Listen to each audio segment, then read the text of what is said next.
be doing this shit. Well, that's Going what I to want to interviews. talk to you about, doing, because of the whole, here, put the mic up to your mouth. But like, you should definitely be doing a podcast. I know. I like This is why we're here, to inspire you to do I one. would love it more than anything. You know, I did my 2 documentaries, and you didn't get to be in that. I don't know what happened to you. You were, and I had a musician one that I did, and I don't know what happened, why you were not in it. Something happened where it was a time in your life that was not. I was dark. You Well, could say it. I'm frank about everything on this stuff, man. I mean, Oh my! But we that was one of your dark periods. And I have dark periods too. Like we all have them. Yeah. But it was one of your dark periods where you couldn't be a part of it. I couldn't be. Yeah. And it's missing.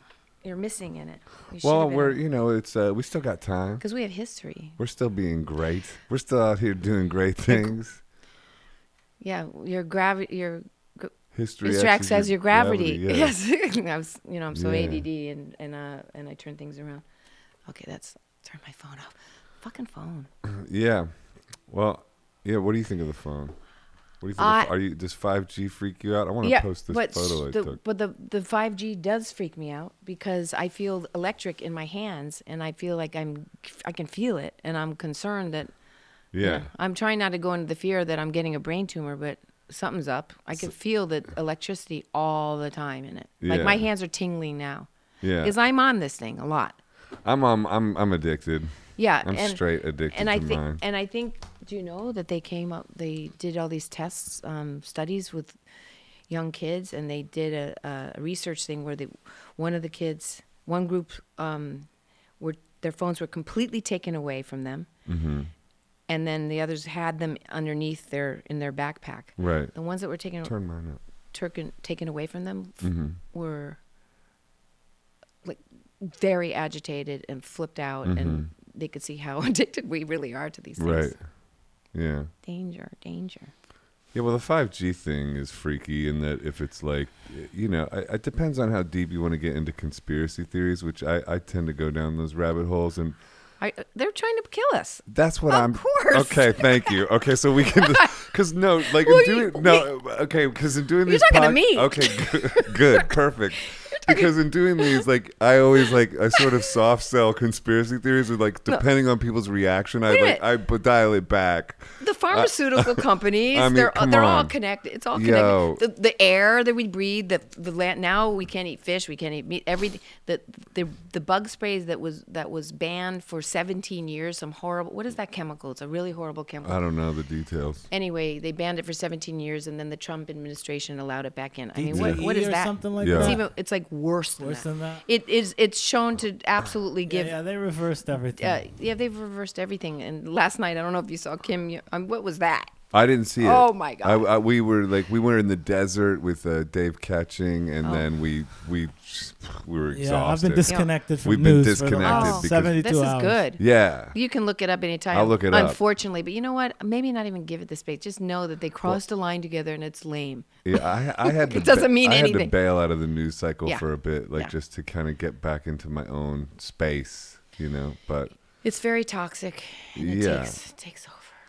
it's constant distraction. I think they want to keep us small, considering ourselves shame-based. I mean, if you think about the fact that, for instance, pornography is so rampant on the internet for free, what's up with that? And pornography was originally, used as a weapon. It was weaponized, and they would put it into societies, and they make people ashamed. You think it's making you, what does John Lennon say, classless, so fucking classless and free, but you're still fucking servants as far as I can see. It instills that, because it instills shame-based behavior, and then you feel like, oh no, somebody's watching me do this, and somebody is. But not that they're gonna ever bust you for it, because they're busting everybody for it. But the point is to rid yourself of pornography, rid yourself of all that stuff, and become the biggest version of yourself. Anyway, I'll let you talk. I know you want to. Go ahead. No, I've got a lot to say about. Yeah, well, go ahead. I've got a lot to say about porn. Because I stopped watching that shit. Well, thank you. 3 years ago. That's really important. And that's part of why I've been able to come out of. You know why? My fucking muck. Yes. because it really Oh, is it's an addiction. It's called sex addiction. It's poison. It's very, very dangerous. Oh, They've yeah. done studies. Another study that I know about.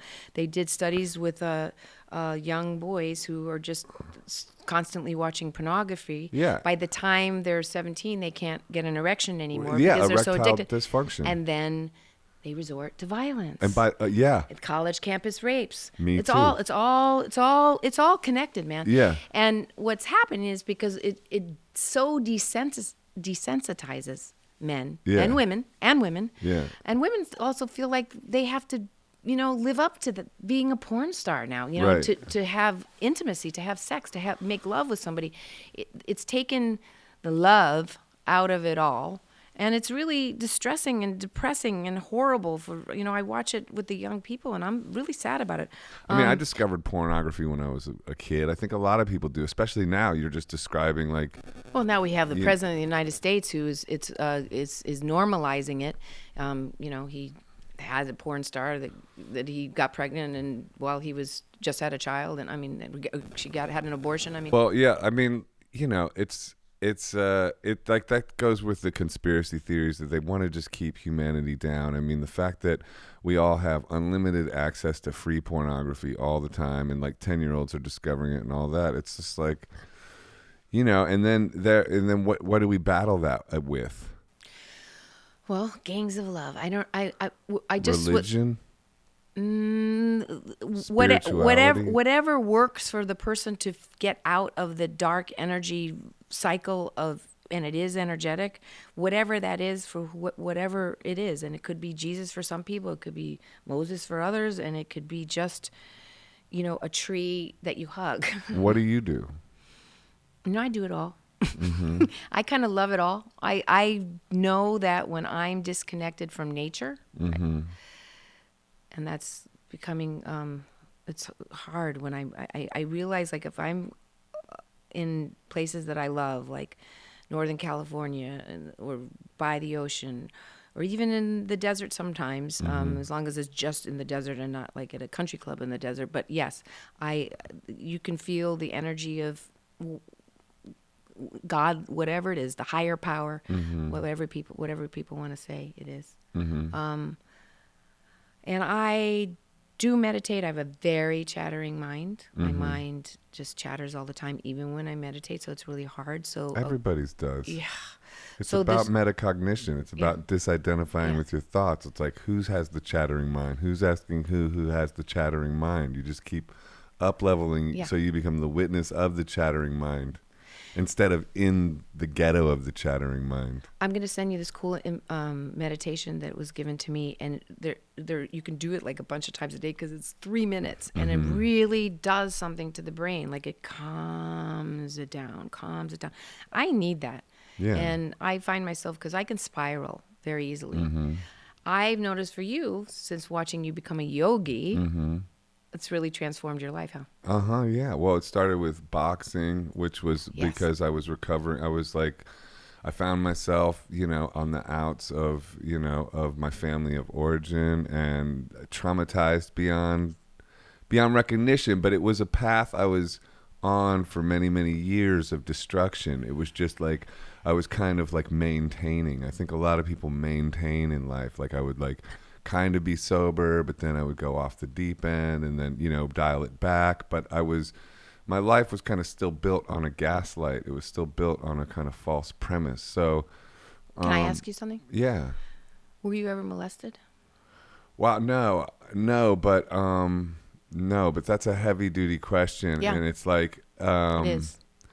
no, but there was, but I discovered pornography very early on in my life. And, so, it's Sex addiction. It's like, that was introduced into my world quite young. By who?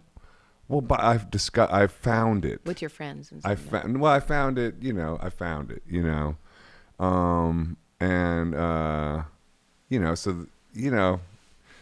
wow, you went there all like, so. But you and I can go there, and did I offend you? Not at all. No, I Only just got to catch my because- breath a second. I'm here though. Because Yeah. most of the spiraling I've witnessed in my life Yeah. around people that go to those dark places, Right. something usually it happened. Yeah, I mean, and that's it why could be a priest, it okay, could be a thing, or that's you why I forget, or sort you. of, yeah, that's why I kind of like sort of stumble on it, because it's like, no, not directly, but indirectly, it's weird, you know. But you I know, can say that I was molested, so like, I mean, I have no shame about it. It's Right. something that I believe that all these things that are happening, if people can take their very dark experiences and, Yeah. like you have, turn it into art, or Right. turn it into something that's positive and work through it in an artistic way, and it can be painting or music or right. theater or art, whatever, film. I've noticed those people like work through things, and it can still lead them into more darkness, or you can heal from it. And Right. I love all those people. They're my tribe. Yeah. Well, yeah, I mean, like, healthy people are few and far between, and if you're raised up in, you know, unhealthy households, the atmosphere of the house gets in. I was definitely a scapegoated individual in that kind of family of origin. So, you know, there's all kinds of wild activity that happens, and then you find yourself on, like, as you grow older and older, on the ass end of it, sort of being blamed for everything somehow, which, even if you were, you know, which is just kind of like, wait, what the fuck? And then, you know, if you confront it, then you end up becoming ostracized and within your own sort of family of origin, and that's an incredibly painful, brutal thing to endure. And you will come off like the crazy one, and you will also, you know, This is a long conversation. Yes. Yeah, I understand. You will come off like that, and you will be that, because it is such an extreme thing to go through that there's no way you're going to be entirely in your power immediately, like a week later. It's going to take a while. So for me, I got into boxing, like, heavily, though, like, not just sort of into boxing. I got way into it. Then I got into, you kicked ass, and you got and you punched the shit out of the demons that needed to come out of you. Yeah, right well, it just, like, and then and yeah, just, I learned how to defend myself, like, sort of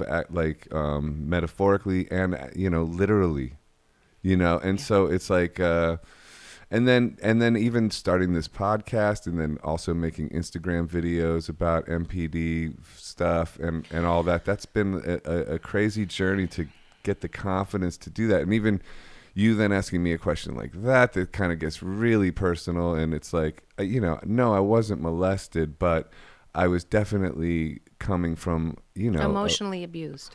Oh yeah, without a question of a doubt, you know, and, you know, I'm sorry to. I grew up with a lot of narcissistic parents. Yeah. And I'm a lot of narcissistic parents, yes, because we lived in a commune. But I had a lot of people all around me, and my mother at the time was very, very unwell, not able to cope a lot. Was super depressed, and she was violent, especially with me because I was the eldest. And later in life, she became a therapist for abused children and women, and she helped so many people. But when I was growing up, I left home at 14, hitchhiked across the United States when I was 15, but lived with this family. But I had to leave. She stabbed me. I mean, she was fucking nuts. Right. And I was very wounded and damaged from that. So it took a long time to unravel it and understand where I came from. And not to say that, and do I love my mother? That's her over there painting that Alexis painted that. Right. Yeah, she was actually an incredible woman who also was violently, it's abuse. But by the way, I love my family of origin too, even though we are not speaking currently. I understand. You know, I do love them too. And that's there's a weird betrayal that you feel, even this much exposure, even, like, you know, but the fact of the matter is, I sat in silence with all this for so fucking long. And Except it was in your music.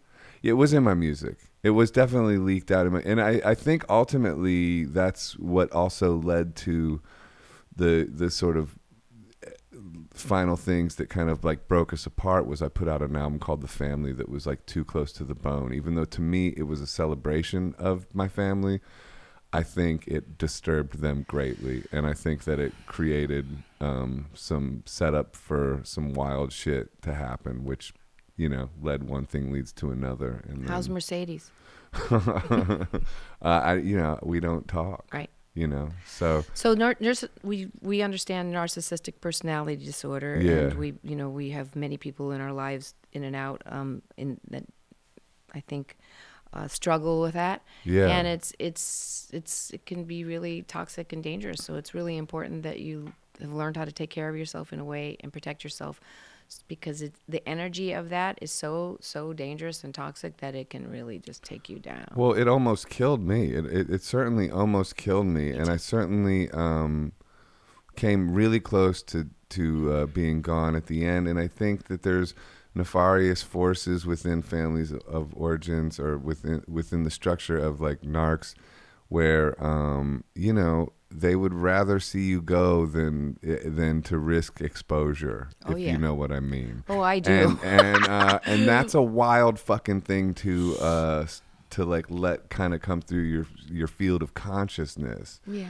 You know, and it's heartbreaking beyond measure, but at the same time, I pretty much at this point have a sense of humor about it.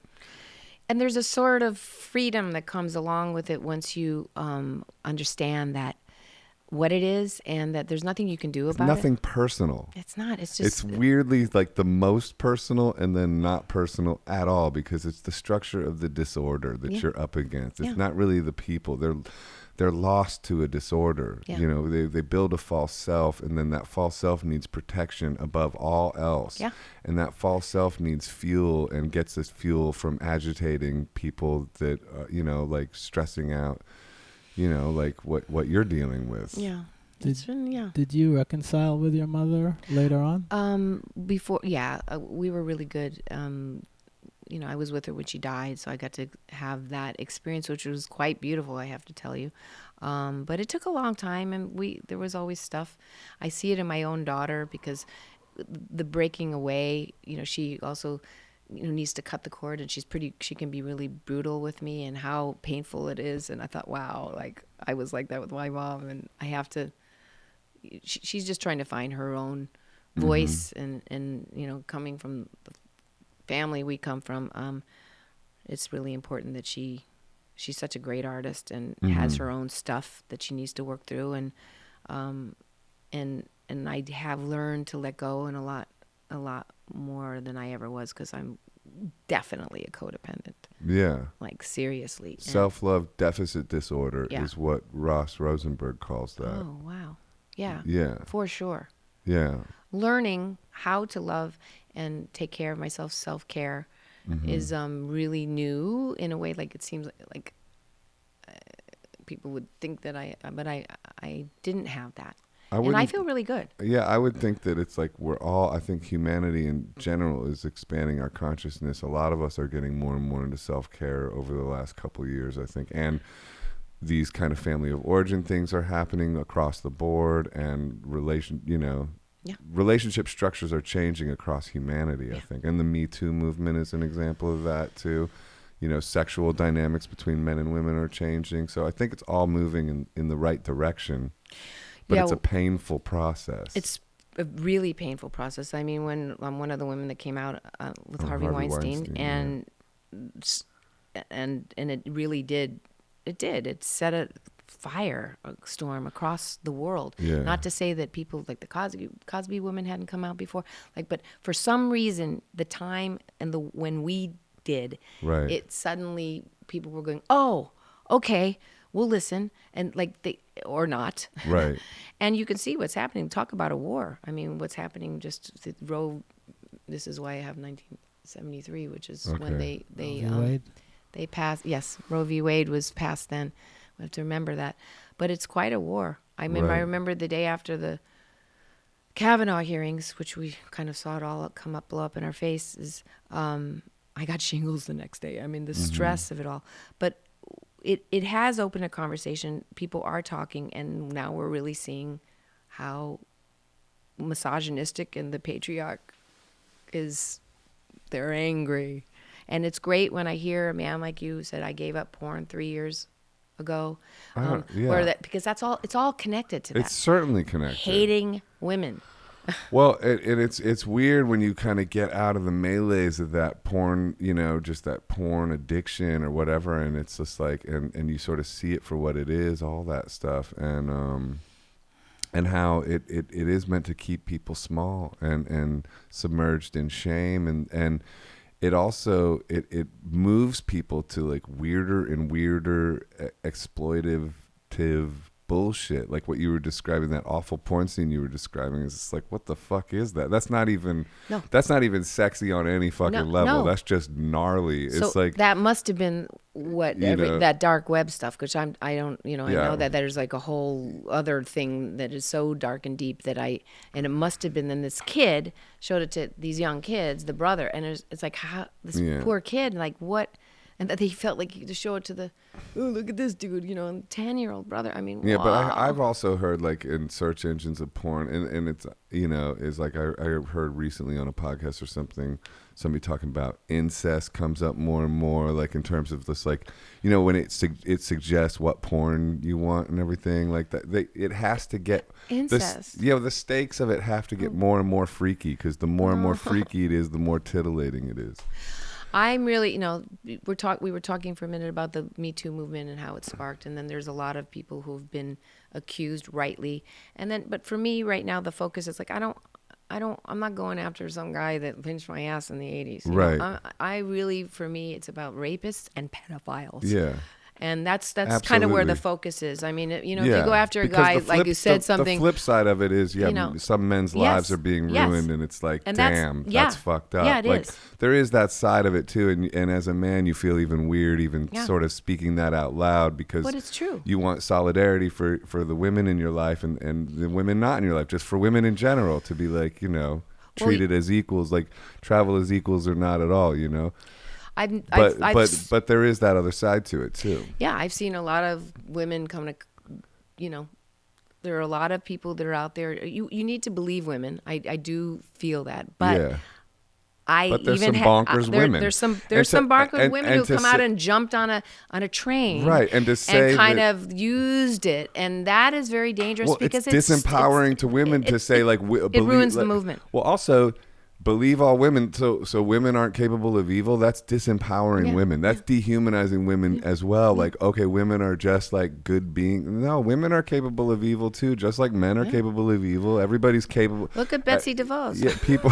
exactly. So, What made you were one of the first ones to come out. What changed your mind and you decided, okay, I'm going forward? I told a lot of people through the years, and everybody, so you got to be careful, man. Oh, it's going up against him, you're screwed. And because I said no, I mean, things did. Yeah, you said your career fucked up. It dissipated. It did, and it wasn't. It really was after that. I mean, it was like, it didn't make sense. So what changed me? Ronan Farrow. I loved Ronan and his integrity, his compassion, his truth, and he never pushed really hard. It wasn't, he wasn't hungry for a story. Because he had his own experience and had gone through this with his own sister, he really knew how to talk about it. And, he'd worked on this for a long time. And then I guess the New York Times, kind of got wind of that. And then they did their own investigative journalism, Jodi Kantor. And somebody interviewed you or something? Yeah. Now turn mine up. Sorry. I did. I actually spoke to both of them, but I have to say it was Ronan who made the women feel safe, and me feel safe. And now they both have books coming out, I guess. Since you did it first, one of the first people, was there an immediate backlash, or was everyone immediately on your side? I think there's still a backlash. It certainly hasn't helped things. No, I mean, but I really do feel strongly that maybe all of this happened for a reason, because this is the truth and we need to live in it. And I feel it's changing the dynamics between men and women across the board, and we're all evolving and we're all learning, as we go, And it helped, Tarana Burke, who had been doing this work for over 17, 18 years, for many, many years, helping so many women. She's one of the great, activists and speakers, to be able, that it really highlighted and elevated her extraordinary work. was really important, and I'm happy that that happened. What was that? Explain that work. Her work is working with rape victims and people who've been in trauma, and working through it and hearing their stories, believing them, and helping them open up to be able to tell those stories. But she's the pioneer in this, and she'd been doing it for years. So the Me Too is her. Oh, okay. That was her phrase. Okay. And then some girls put it out there like, wait a minute, hold on, this is Tarana Burke. This is her brand. Actually, it is Me Too, and she started that. I didn't realize that. Yeah, it's Tarana Burke, and then everybody they associate us with it, but the Me Too movement was started by Tarana Burke 18 years ago, 20 years ago. Oh, really? That yes. long ago? And then was it called Me Too that long ago? Yes, but wow. But no one really. I mean, people knew about it in her community and all the incredible women that she helped and helped speak out, but no one it didn't get so huge until, unfortunately, our stories came out, which is a drag. But for her, it's great because she now speaks around the world, and I've seen her speak, and man, it's powerful. Right. She's amazing. Yeah. So, what are you doing about healing your codependency? I go to 12-step stuff for that. Are you doing that? Yeah, Coda? Yeah, we're not supposed to like. I know that's what talk they It say, really but bugs come me. on, dude. Everybody talks about it. Like, come on, Russell Brand's writing books called The 12 Steps. It's like really. Well, I think he's got one. I mean, well, it saved his life. I think now we all get it that it's like. He healed his sex addiction. Yeah. I mean, he was a real sex addict Yeah, and yeah. worked through it stuff. But I do believe that spiritual program helped me put the focus on myself. Right. Because I'm always focusing on everybody else all the time and try to look at my part in things, my reactivity. Family origin, like I can react. Well, they want you to react, by the way. If you're dealing with narc abuse, it's all about getting you to react. So once you really kind of realize that what the game is, you realize that if you do like a flip out vibe, it's like them hitting a jackpot like, on the kiss. Gotcha. Dude, it's like this going sevens, like ding, ding, ding, ding, like all the money pours out. Yeah. Because that's all the fuel, you know? I've learned from my own life how, and not to say that I'm good at it every day, because sometimes you have a slip and you blow it, but what I am good at now is being able to immediately go, hey, I'm sorry, I said, and get right in there and not let a resentment build up or someone feel shitty for a very long time. I can go, I'm sorry, that was not cool. Like, I'm able to do that, and I wasn't able to do that in my life before. What, when I apologize, you mean? Yeah, but to the people that deserve that, I mean, it's hard. I now have serious boundaries of what is okay for my life. I've developed boundaries. Yeah, and I never had them before. I didn't have them at all. I was like boundaryless, and I thought that was cool. Like, I have no boundaries, you know? Then you see the sort of the dark side of that. Yeah. But I think it's all about starting to like value how you feel about you more than how other people feel about you. Yeah. What? What? It's like, how do I feel about myself? I'm coming up to this birthday, and it's kind of freaking me out, and I never thought it would. I never cared about stuff like that, but it's just like, oh, wow. I am going to be an old, wise woman, and I feel so young inside my soul. You look young. I mean, and you seem young, and your energy is young, and whatever to young anyway. Who cares? But about I just young? started feeling. I know it's shallow. It's so shallow. Well, it's not that shallow. It just started hitting me like, wow, this birthday is a really big birthday, and I feel a little freaked out about it, and I don't know why. And it's silly, but why do you think it is? Because of the number, or probably because. Most likely, I would think it's more about probably the business I'm in and how they judge women, and ageism is already such a taboo. Oh gosh, they want younger and younger. It's like now I'm Switch really your business. right? You become a podcaster. You can have so much fun doing this, like being creative with this. You don't need anybody to fucking like, oh, I'll hire you to do this. Like, fuck it. Like, No. you're like, But you're still doing music. You're a diamond, of course. Thank God. Of course. Don't you love him too? I can't give that up. But when did we meet? My new album's coming out in October, by the way. Okay, yay, new record. Well, I Come probably Back have every World. record. Yeah. But how old were you when we met? We met. You were 20 something. 25 when Peter Gabriel signed me, and Okay. that's how we. And we were in that movie Hell's Kitchen. Well, because I got you that. Yeah, you. By the way, Hell's Kitchen is going to become like a cult legendary movie. Do you think people ever see it? Do you No, think? I've never. but I didn't but my know he really was in a movie. Angelina Jolie. Angelina Jolie. Mackay It was the Pfeiffer. first time I saw Angelina Jolie. It was like Rosanna said, "Oh my God, there's this actress in this movie called, or actor, maybe you called her, I don't know, but like said Angelina, she's like really pretty." And I was like, "Oh, okay." And I was like thinking, "Damn, you're pretty." So like, what are you talking about? And then I played her mother. and then and then she walked in, and it was like, damn. It's like the first time I saw Angelina Jolie, it was in person. Yeah. Kind of mind blowing. So the director and the producers Johnny were. Whitworth. Oh, Shout yeah. out to Johnny Whitworth. I'm that's still right. friends with him. Are you? How's he doing? He's good. Oh, cool. Yeah. Tell him hi. I will. And it was an interesting script, and then the producer and director were a friend of mine, Valerie Tony Chinapini. Chinapini. Yes. Yeah, but my friend Jonathan Cohen reckons it's going to be like a cult classic. Like, what was that one movie that just came out where James Franco's played the fake version of the movie? You know, Let's pick up the artist. Something artist. Oh, was the escape artist? Yes. No, yes. Something like that. Yeah. about that guy Yeah, who yeah, made the that guy. crazy Yeah, movie. yeah. I forget what it's called. He was funny. Everybody knows what it's called, though. Yes, They're like yes. calling us He idiots. took him to the We're idiots. Oscars. Come on, we can. Nobody knows what it's I'll called. look it up. Anyway, that like somebody reckons it could become one of those because it's so kind of.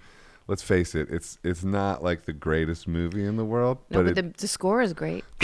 and I think He did a great score. yeah, and I think there's something to it. The movie is like pretty kitschy in a way, almost. I don't know. Yeah. Maybe, I mean, maybe not. there's some. I haven't seen it in years. I have a friend who I think Angelina was 22 when she made Is that it movie. on Netflix or anywhere? I don't know of anybody. Hell's Kitchen. I don't know, but but my friend, they're obsessed with it. There's a few people that are obsessed with Hell's Really? Kitchen. Oh. Yes, in that way.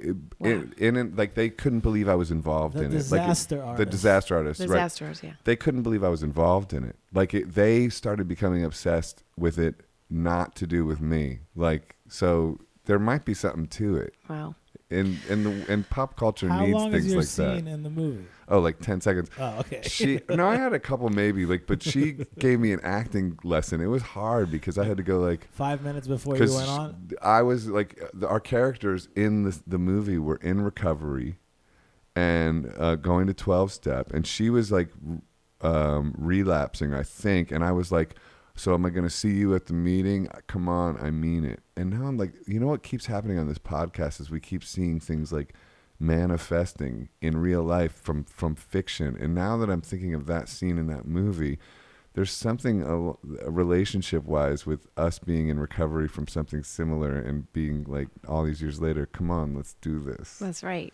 Like a reflection of that scene in that movie. Let's heal. Let's heal. It's all about healing and helping others heal. I think at the end of the day, just being in your truth and being kind and being a good human being. And it's really hard these days with everything that's around us, because man, that talk about some toxic narcissistic energy around us. Yeah, the whole government.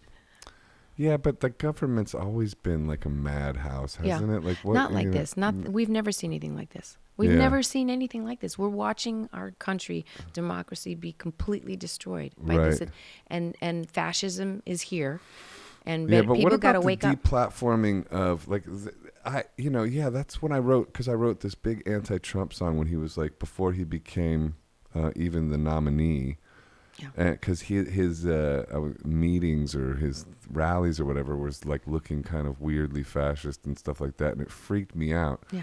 But all these years later, and there's plenty about him that still is freaking me out. Of course, I'm not a Trump supporter, but at the same time, the left has started to freak me out in their reaction and the deplatforming and stuff like that. Yeah. That like I'm kind of like going, wait a minute, like, because I would have thought I'm a, you know, you can call me a libtard all day long. Yeah. That's me, you know. Yeah. But once they start deplatforming people, We have then to I'm come just like, together. then How do I'm we like, do this? wait, that's not me, because I'm into freedom of speech, and Yeah. even somebody is like offbeat and crazy as someone like Alex Jones, you start deplatforming him, it's a slip. And I'm not defending him, but I'm just saying Only because I know his it's- wife, well- and I tell you, when the platform it's a becomes slippery about slope. hatred and racism. Well, I don't know. See, but that's yeah. what he was doing, and he Okay. was going after. I mean, the guy ended up committing suicide. One of the parents of Sandy Hook, Yeah. whose child was killed in by a gun, Right. and the destructive, evil, horrible, taking these families down, saying it didn't happen, or Right. that they're lying about Yeah. like their children Well, died. I'm not here to defend Alex Jones. Yeah. 'Cause I don't really know that much about him. Please. I'm saying that it's a slippery slope, though. Once you start deplatforming people, where do we draw the line? And what happens But is I think more it's and okay more. to deplatform hatred and violence because people are fanning the flame of racism so that they're going out and taking guns and shooting gay people and people of color. It's dangerous. Yeah. That's not okay. Right. And so when you have Well, I definitely giant, I agree with that. right? I Well, think that's what he was doing. Okay, if that's what he was That's doing. what he was doing. I That, didn't like, know that. I he's- thought he just was like kind of like a conspiracy crazy. I think he's crazy and he's evil, but I that's didn't why know he got. I didn't know he was evil, but He's pretty evil. I mean, Okay. he, you know, poor. I've seen him on took- Joe he Rogan and he's funny. Took you his know, wife, but his children away from his wife. I'm just like. I didn't. I don't know that Ugh. the details of He's a his, bad of dude. him, but Sorry. it's more. I was making more of a not so much. I know I brought his name up, but I meant more of a general thing. It's like they're starting to deplatform. Censorship. That's what I'm talking You're talking about. about censorship. More and more of that, yeah. Okay. Like not to get into Alex Jones, But more ce- just but ce- censorship in general. I just think, and that seemed to be coming from the left more than the right, which freaked me out. Because when you talk about fascism, that's like censorship and shit like that. But when you have platforms like the Twitters and the Facebooks that are funded by people who want to fan the fuels of hatred and racism, then it's a danger zone. Yeah. Well, no, it's an interesting time we live in I for know. sure, and people are building platforms that are massive. I know. And But- I mean, but we know the president of the United States is meeting with, the biggest dictators in the world, and what happened to our country. I don't get, I mean, all we're trying to do is protect democracy. That's what a libtard is, just trying to protect the democracy that exists. That's and, what I'm into. And they're that. dismantling it daily. And Yeah. we can't let that happen. Republicans should not let that happen. Extremes. I think extremes on both sides have gone a little Right? bit off the fucking rails. Yeah. Yeah.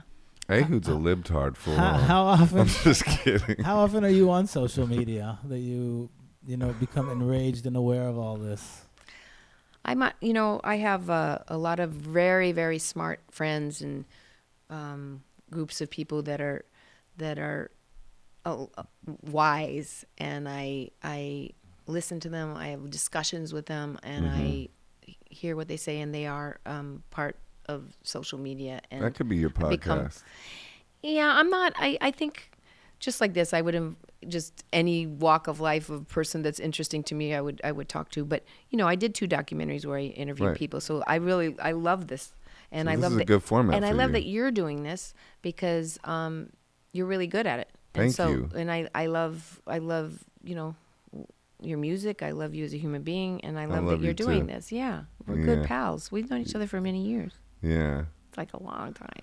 I remember I played you Redemption Son in your house. You had just written it Just written it. Where Yeah. was that house? up in Laurel Canyon. Up in Laurel Canyon. Yeah, I remember. That was amazing. It was such a good house. Oh, I wish I didn't sell that. It was such a big That was a mistake. great house. That was me, selling my house for some moron that I ended up being with and just ruined my life. And that was and I shouldn't have sold. That would have been my daughter's house right now. It's Yeah. such a good place. Can we shift to talk about Yeah. one of my favorite movies of yours? It's called After Hours. Okay.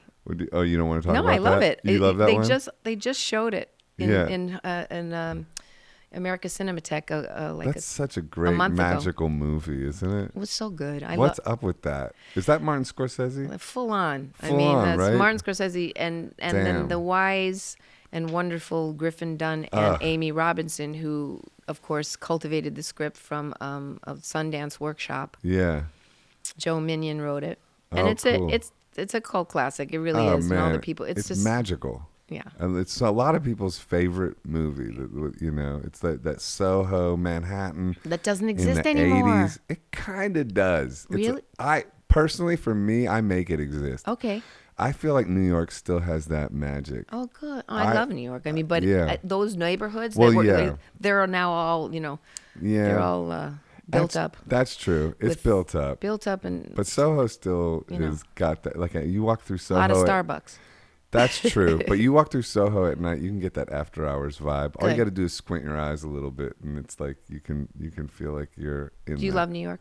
I fucking love it. Where are you? I'm in the East Village Still. now. I'm on. But you were there a long time ago. On Avenue A. Yeah. Oh, cool. Yeah. Do you own your right place or across you the renting? street from Tompkins Square Park. I rent. Okay. Yeah. We filmed the podcast in the basement of a club right there. Oh, great. Yeah, and I have a painting studio in the basement of the I club love too. your paintings. You Thank know you. how much I love your paintings. Thank you so Such much. why aren't you doing a real show? Like a Well, big I'm working on it. I I'm think manifesting. You have so many beautiful paintings. I love Yeah. love them. So how do you prepare for a role like in After Hours or something like that? Or the other one I think about a lot is when you were in Pulp Fiction. Yeah. Like I mean, do you by the way, do you music. improvise or what do you do? I have to have the right music for the Uh-huh. character, so I'll like have my playlist, and it will put Yeah. me in certain moods. I always kind of start with an astrological sign. I know Really? that sounds so airy fairy, No, but it I do. doesn't. And I then love because that the shit. personality of a person can be right there in front of you, and sometimes And it's- randomly go, I'll be a Cancer in this. That's a And great then idea. And I've done that. So you start filling out the character with astrology. I love that. And I've done that through the years. So what was do you remember what the character in don't After? know. You probably don't. I really like. She's, a Looney Tooney is what she was. So I don't remember because it's a long Okay, time too ago, long Joe. Yeah, sorry, but you know could have been last week. It's a long time ago. Oh my god. What about Pulp Fiction? Do you remember? Mm-mm. No. No. And by the way, I didn't really watch any of my movies for a lot of years. I saw After Hours. For the first time I saw the full version of Desperately Seeking Susan was like 10 years or 15 years later at a film festival that they showed. I saw a rough cut of it and then never saw it. That's funny. So I don't really like to go and sit and watch You know myself. what But Peter I did Gabriel like told me about Desperately Seeking Susan? what? He said that was your look and that Madonna kind of took your look and then ran with it in pop culture. That's what he said. Oh Is dear. that true or false? I would probably have to say I don't think that she took anything from me. She was her Really? own. Yeah, I mean that was her vibe. But I Okay. don't. Well, he said that. I don't know. I mean, how can you, like we want to get into a big Madonna wars? I don't. No. Talk about. Talk about what? Oh. No thanks. Oh man. I don't know. No, But I don't know. I mean, that's you guys fun. yeah. Did you guys We were pals. We were yeah. good pals then. And the last time I saw her, I think was 2 years at her Oscar party that I got invited to. Not by her though, but by Laura Dern, who brought me. And Are you still good friends with Laura Dern? I love Laura. Yeah. Yeah, she's wonderful and Shout out rocking, to Laura Dern. rocking it right now. What's and she Big Little doing? She's in Big Little Lies yeah. right now, and she's Season 2. amazing in it. I It's watched on that, tonight. Yeah, I watched by the that way. first season. It's- I don't ever stick with shows, so it's This nothing one to do is with that show. really but good. The television that's the Netflix stuff, the things that are on Netflix and Mm-hmm. HBO and all those things are, some fantastic. I don't know if you've seen Dead to Me, which is probably my No. new favorite show with That's on Chris- Netflix. Right? Christina Applegate I and barely ever watch TV. Linda Cardellini. It looks good. I It's haven't had a so chance good. to They are- see You're it yet. they're coming so- up on a Netflix show. Yeah, I'm. about Nurse Yeah, I'm Ratched? not in it a lot. They have like such a huge, amazing cast, and you know, I'm. Nurse Ratched. It's called Ratchet. Ratchet. Ratchet. Yeah, Based on Nurse Ratched from One Flew Over the but Cuckoo's it's in the Nest. 40s before she hits. Before she becomes talk about narc. Yeah. The evil, like Nurse Ratched in One Flew Over the Cuckoo's Nest is the quintessential narc who wants to control and inflict pain on others and gets off on that. Sarah Paulson, who's such a great actress, is playing her, and they had such a huge cast, and Ryan Murphy is, I don't know how he does it, but he has all these shows and writes them and these characters, and I'm happy I'm coming in and having I would say a fun moment, and then who knows, it could go somewhere. Who knows? I know they didn't kill me, so we'll see what happens. Well, if they're smart, they're gonna blow up your character. It would be fun. I would love it. What's your character in it? I'm not supposed to talk about it. Oh, okay. You're not supposed to talk about his Oh, stuff. right, You just keep it, and I feel people you. be tuning in, and Yeah. but I really liked what he created for me, and it resonated in how I feel about things. So I was really happy about that. That's cool. Yeah. So, what kind of stuff do you believe in, like the power of like sort of manifesting and stuff like that? Like how How can I just say absolutely yes? Yeah, and what I really do. And what do you do in terms of like manifesting things, and like do you have like techniques about like writing things down, or do you visualize? Do you actively visualize. do stuff? What do you do? I meditate. I actively visualize things. I have to, like we talked about, stay out of this negative spiral in my head, which is like the monkey mind chatter that can be a bummer Right. a lot, and that is a constant battle within myself to like go back. I really believe in angels. Yeah. Like, I know that sounds so woo woo airy fairy, but I've seen them, I've experienced them, I've heard them, and How do you hear them? My kid almost died when she was 2. She had I won't say the name, but a famous apple juice, and it had E. coli in it. She almost died from it, and had total kidney failure across the country. A bunch of people were dying from E. coli in this apple juice, and Capri Sun. no, I'm not going to say it. I can only think of one company. Yeah. Mott's. So anyway, let's just say it was organic. It was supposed to be, and she almost died. She had kidney failure, and they told me she was dying, and I was like, I had this moment where, and they put her on dialysis, and she was 2, and I thought, take my arms, take me, like I was ready to give it all. This really, really happened. It's a miracle story, and I love it. I have to tell you, because it really happened. I had this vision. My mom, this is about 6 months before she died, and she was with me, and I saw this vision of 8 gigantic, they're huge, as tall as this tall ceiling, angels, but with gigantic wingspan, and one of them was holding her above her. Like she was leaving her body, and they put her back into her body. And I held my mom, like I saw it. And then I had stopped breastfeeding at 17 months, and then this is before. I think this is before. This is before Pulp Fiction, before our movie. It's right Hell's before Kitchen. Hell's Kitchen. Yes. It's like right before it. And I thought, I prayed that if my milk could come back, because I had breastfed her for 17 months, I felt like if my milk came back, I would be able to Save her? Yes. Yeah. And I swear, my milk came back the next morning. Wow. Swear to God. It was a miracle, and I breastfed her for another 6 months. Wow. That's amazing. I know. It really happened. Yeah. And I do, people will think, oh, that didn't happen. You're not telling me. It happened. I think plenty of people will believe that happened really did. exactly as you say it, and totally have no so problem. I hear them, and I still believe in You know. angels, and I feel them. I do too, by the way. Yeah. And I've also, and I like to stay in that.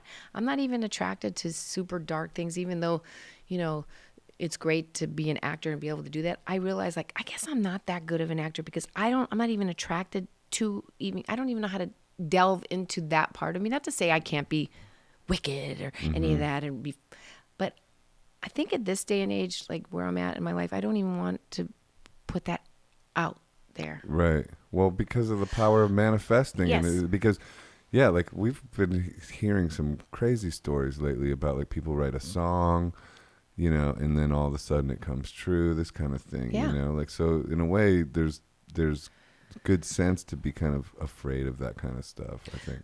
Like, I just... had Art a is like spells. Well, they are. Yeah.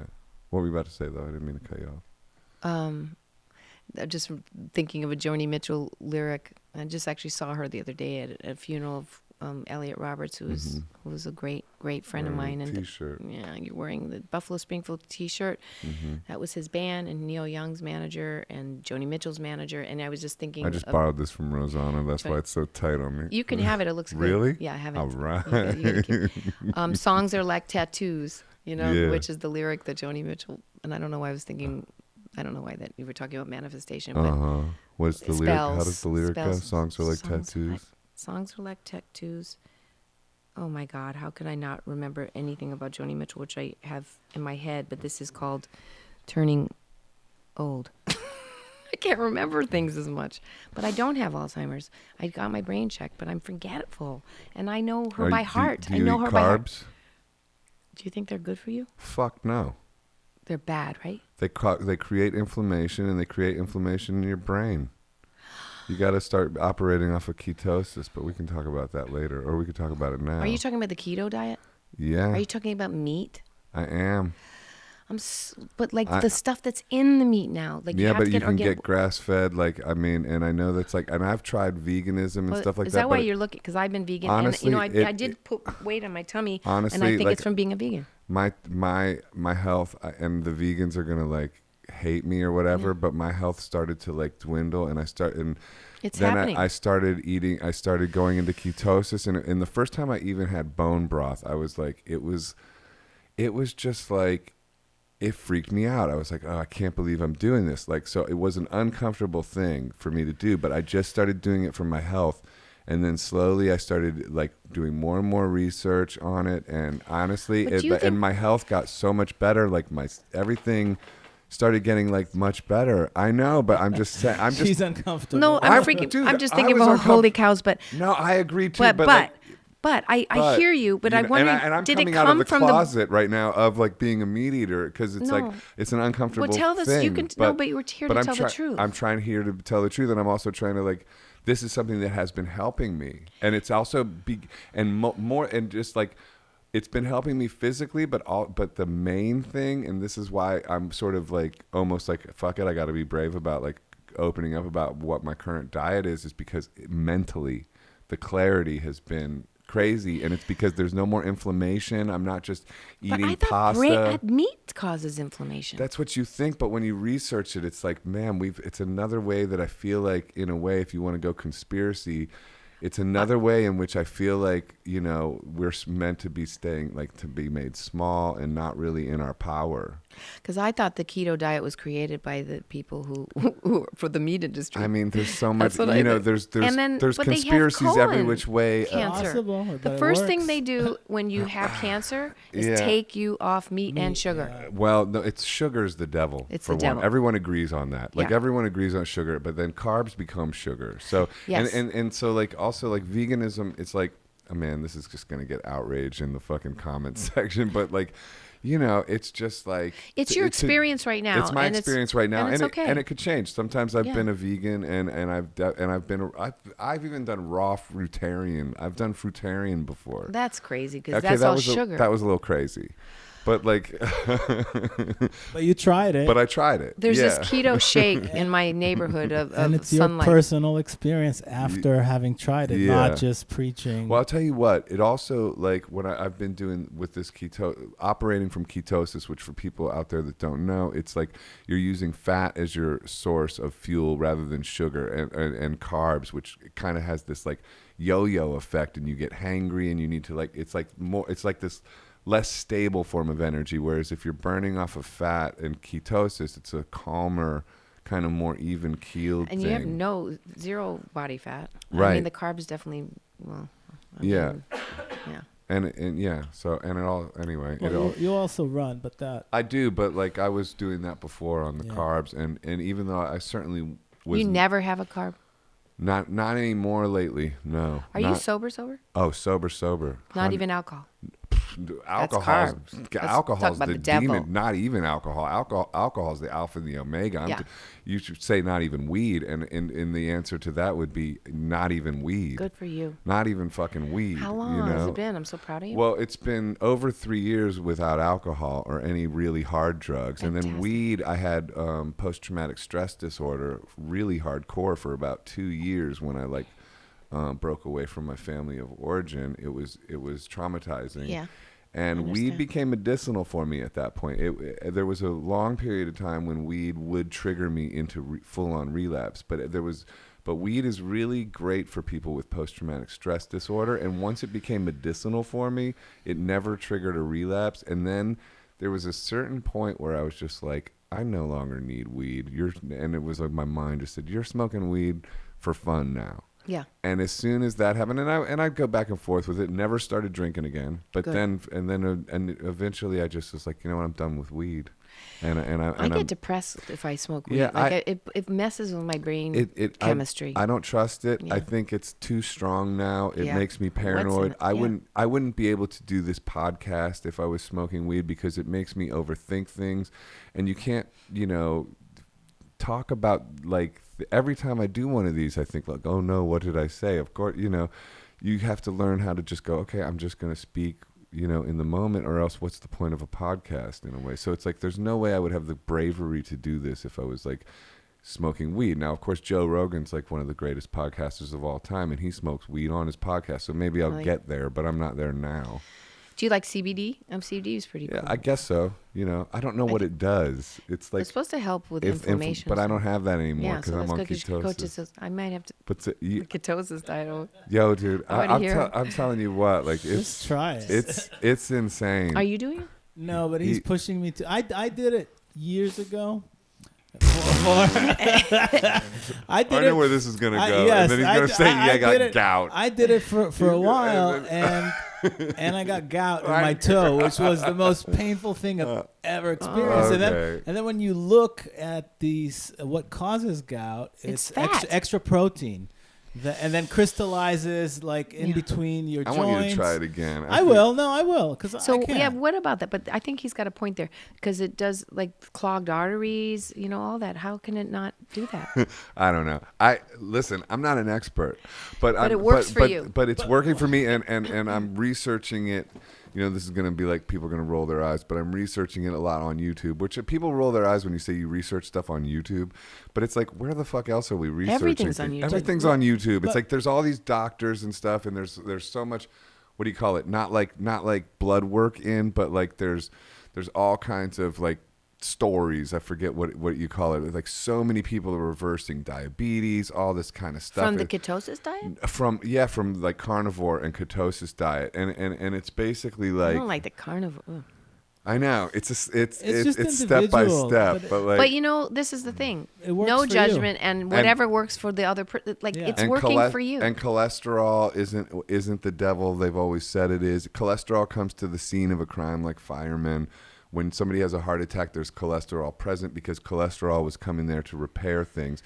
And the sugar company, I forget what it was called, but there's this book by Chris Kressner, I think is his name, called Unconventional Medicine.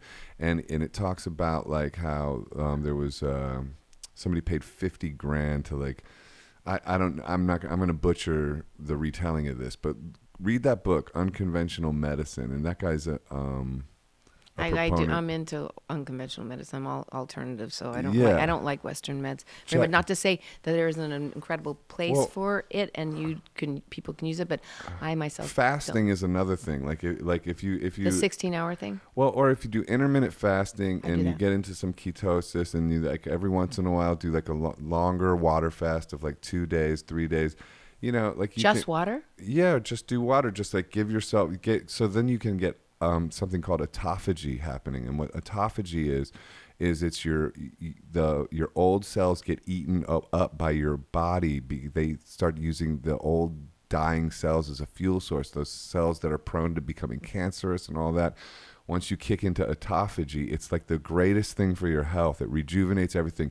You get a flood of stem cells production. Talk about becoming young again. I'm ready. Like no, I'll do it. just and if you're on a ketosis level, then the idea of fasting for like a day or two is no big deal. If you're on a carb up and down, then you stop eating for a day. All of a sudden, you get that like I'm starving. Oh my God, what the fuck? But if especially there's another guy on YouTube called he does this thing called snake juice, which is basically like if you use electrolytes in the water, you don't get that crazy like dizzy, hangry feeling when you fast. So as long as you're getting salt and electrolytes, you put it in the water.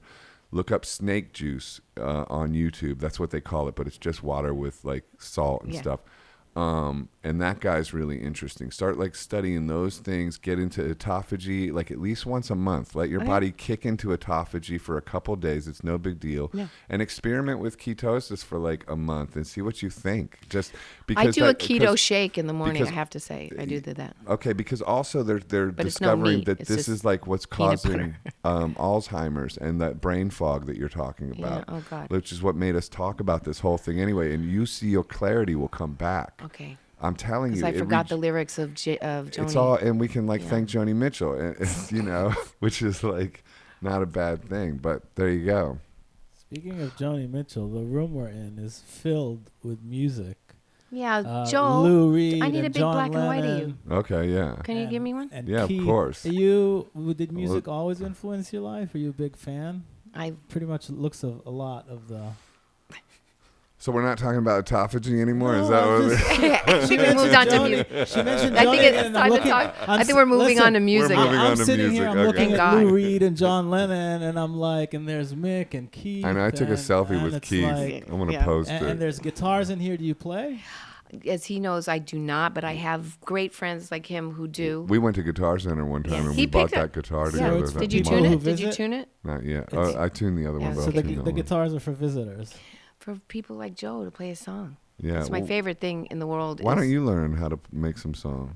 I know I had this really funny idea for a short, Yeah. which was to get all my friends who were musicians showing me one chord. Yeah, it's not You know, that and hard. just like a shot. by the Yeah, way. well, that's what Chrissy is. It's- You know, we're talking Chrissy Hines, my Who- best girlfriend. Shout out to Chrissy Hine. I'm from. Oh, she would hate me now that I did the. You know, she's a heavy vegetarian. Oh, that was really. Anyway, there no. I just lost any credibility with her ever for. She's a if meat I, eater. She would be oh very my angry. God. I know, but we're from Akron, Ohio. That's right.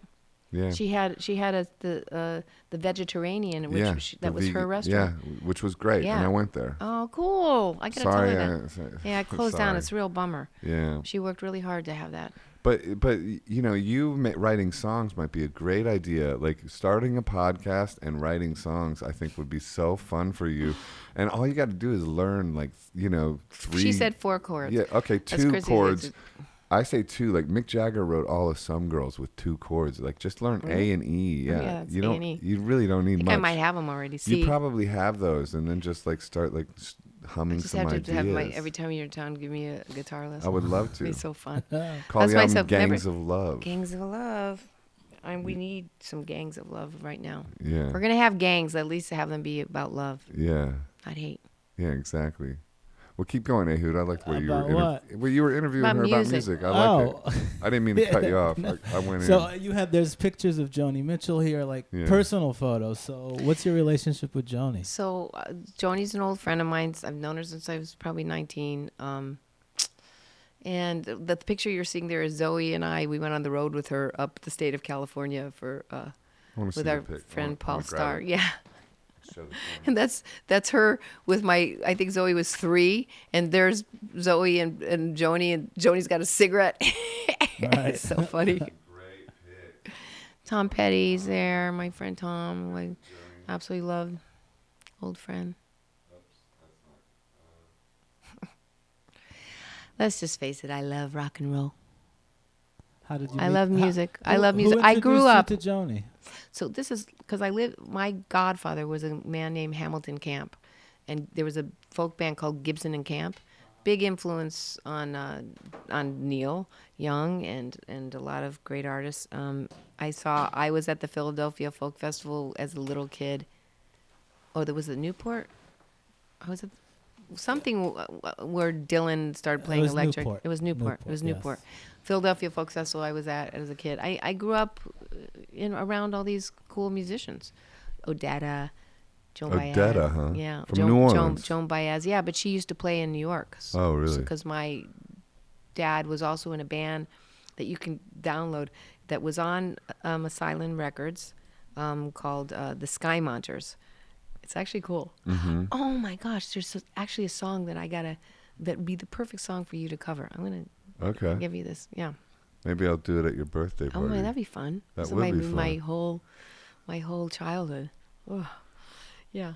I decided I wasn't going to celebrate. Never celebrate my birthday. I had a 40th, but I'm going to do it. And it's just peace, love, and rock and roll. That's great. That's what I want in life. Yeah. That's all I want. Yeah. So, Well, I didn't read your Wikipedia page, but when you mentioned that you ran away from home when you were 14, yeah. so how did you?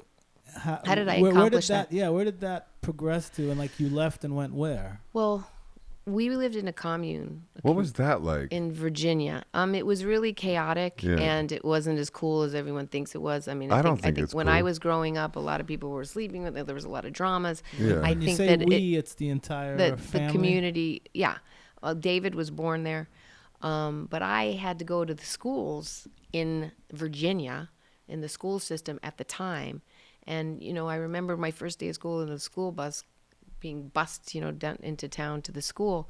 And I just went in the back of the bus where all the African American kids were. Mm-hmm. And immediately was, it started like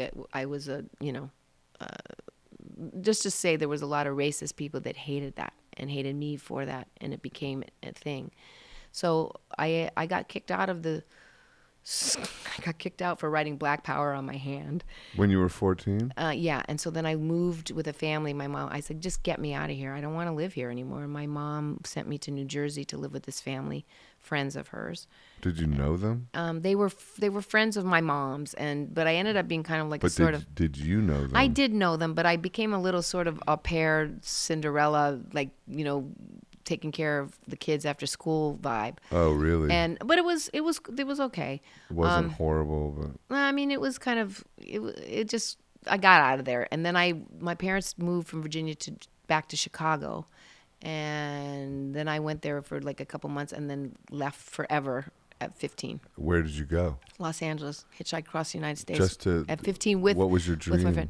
To be in the movies? Well, or? my father was an actor, so I grew up around that. But I wanted to be an actress, and I hitchhiked across the United States. First went to San Francisco and Right. lived with my aunt in Marin County, and San Francisco, outside of San Francisco, and then came down to L.A. My parents then moved to L.A. I lived with them in a little guest house in the back for a little while, and then I was out of there. Wow. And then where did you land in L.A.? My first apartment I ever had was when I was 18 years old. This would actually be a great series. And it was all the old comics that lived in this on Laurel Avenue up the street from the Comedy Store. Right. Not the Comedy Store, the Impro. No, what is the street that's on Laurel and Sunset? The Comedy Store.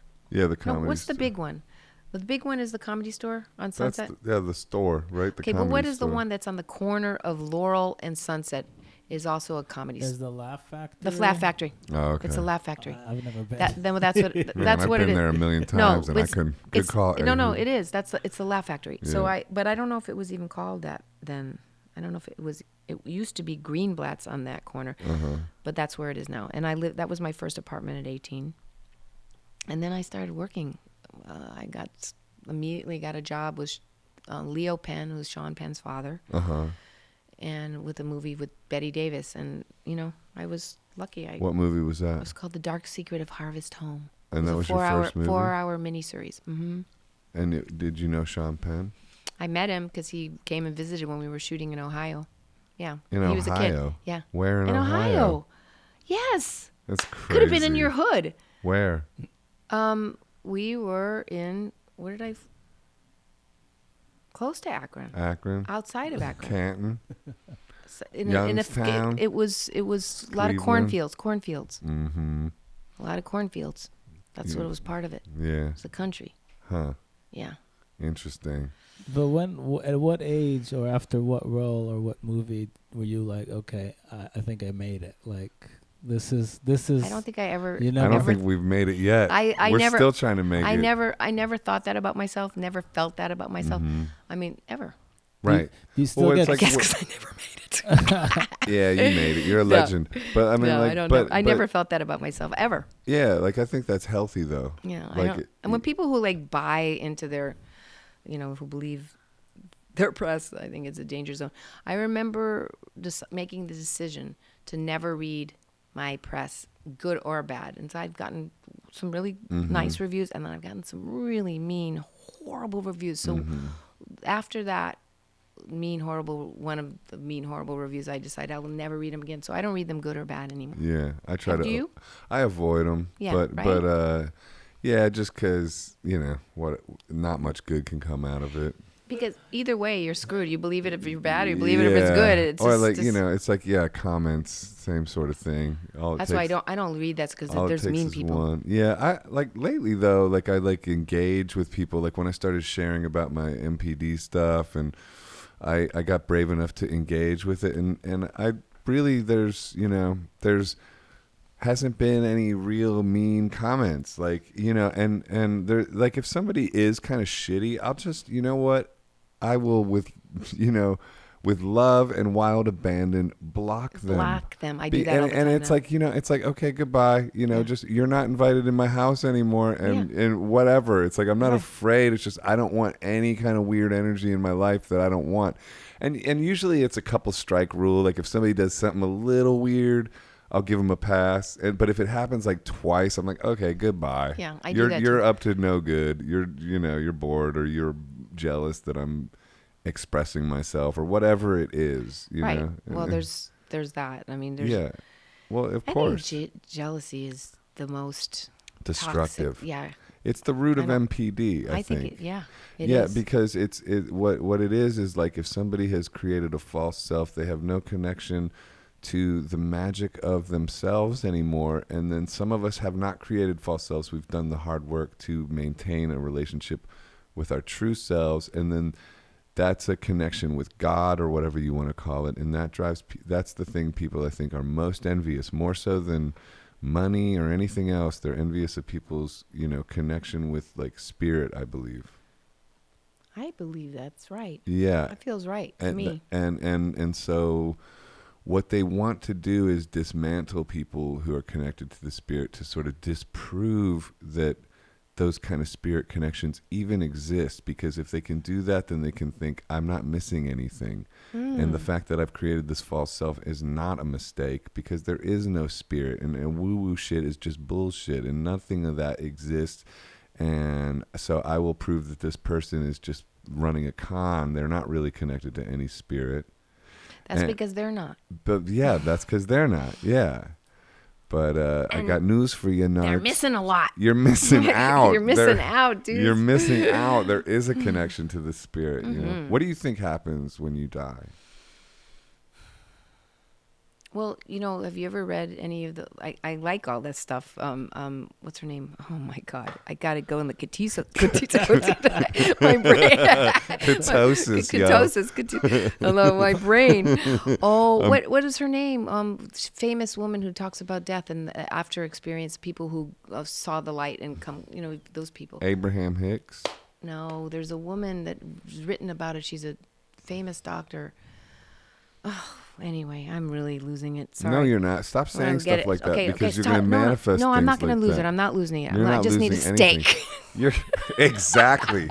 I hate to say it. Oh, Chrissy, don't kill me. I hate to funny. say it. It's so funny. It's hysterical. Oh my God. I don't want to. But so I don't want to eat the meat. But okay, never mind who's written the books. But who? No. But what do you think happens after you die? Hopefully, because I think this is a lower plane. You hope you evolve into a higher energetic love energy. Yeah. A friend of mine who I'd love you to interview. I was at a book party for What's her. her name? Her name is Laura Lynn Jackson, and she wrote a book called Signs that's just coming out. That'd be great. And it's and she's good. She's in New York. Mm-hmm. So, but she'll be here for my birthday. Okay, great. So I'll meet her then. So you'll have your like stuff, and because it would be a good thing to set up with her. Anyway, who'd come to the birthday party? Sure. He's my co-producer, Sure, co-host. of course. Yeah. He'll be your guest. Yeah. We could get He's her your in New puzzle. York if she's local. Yeah.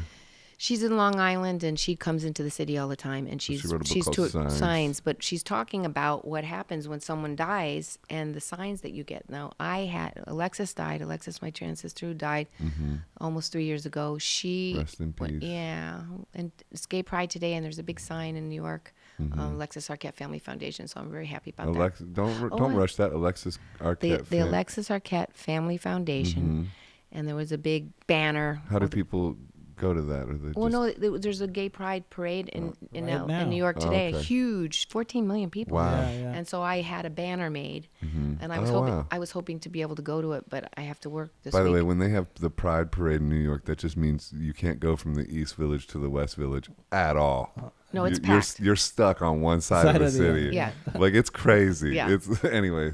They hadn't even left yet, so I hope people will see my banner. They might just give it up because. Well, that's cool. Yeah, that's neat. Is somebody gonna take a photo of it? Yeah, I have it. Oh, okay, cool. I got it. I'll send it to you. It's cool. Mm-hmm.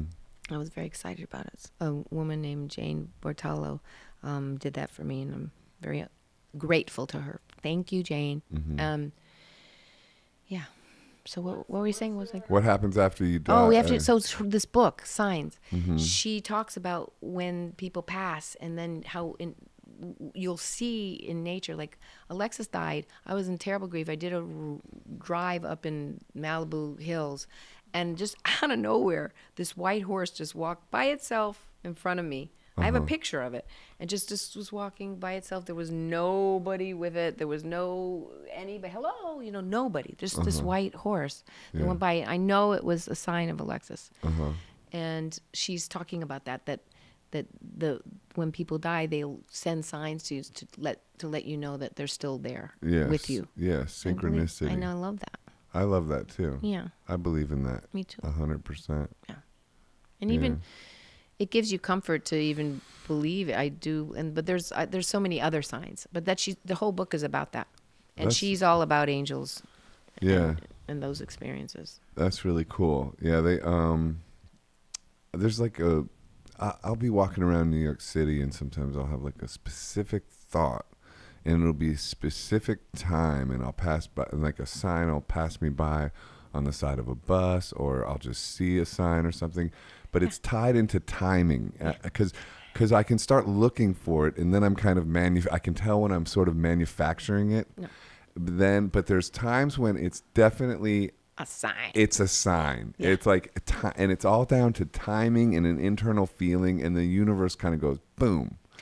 And we were just doing a podcast, and somebody brought up like, yeah, that's a dangerous thing to think about, because then you think the universe is all about you. And I was like, well, not if you think it's happening for everybody. It's Like, it's not happening. just, It it's is not happening just for everybody. I think the universe is happening like that. Is communicating to all of us. Yeah. Like the universe is consciousness. Like everything is consciousness. And that's why we need to And raise it right now. But we are raising Yeah. it. I think Like, just we by are. shedding light on all this darkness that's coming up that we're seeing, What we're doing right here, right now, is raising it. Yeah. Like having a conversation like this. at least for us. Well, Hopefully,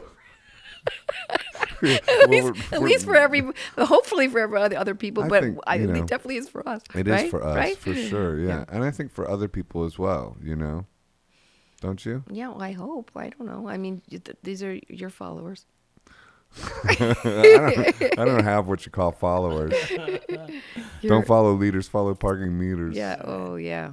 Yeah. Going back to where you said you didn't make it.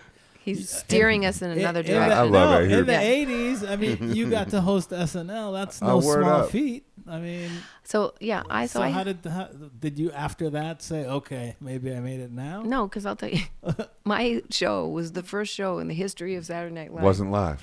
that was not live. Got Really? bumped. It got bumped for the World Series. What? Yep. And they just had the 40th anniversary.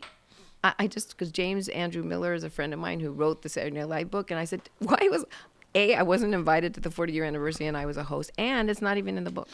That's fucked up. It was, and I thought, Who was the musical guest? I'm probably friends with Harvey Rick Weinstein. Ocasek. Who? Rick Ocasek. Yeah, Oh. yeah. And I sang a song called I Saw God. Really? Yeah. With Rick Ocasek? No, by myself. That's amazing. They gave me a song called I Saw God. And you also sang Invisible Hands. Yes, I did. On Hell's Kitchen, which is also has a God line in it too. But what was I Saw God like? What was that? Who wrote that? I forgot who wrote it. Somebody on the show. Sorry, guys. Do you remember any of the lyrics? No. I mean that would be a I'm stretch. sure it's on YouTube I somewhere. don't even think ketosis would help you with No, that. I know. But It's on YouTube somewhere. I saw Sure. God. Yeah, it was weird. And then I thought, Have you okay. ever seen God? Yeah, I would say, newborn babies. Yeah. Sometimes your dog's Yeah. eyes. Newborn baby.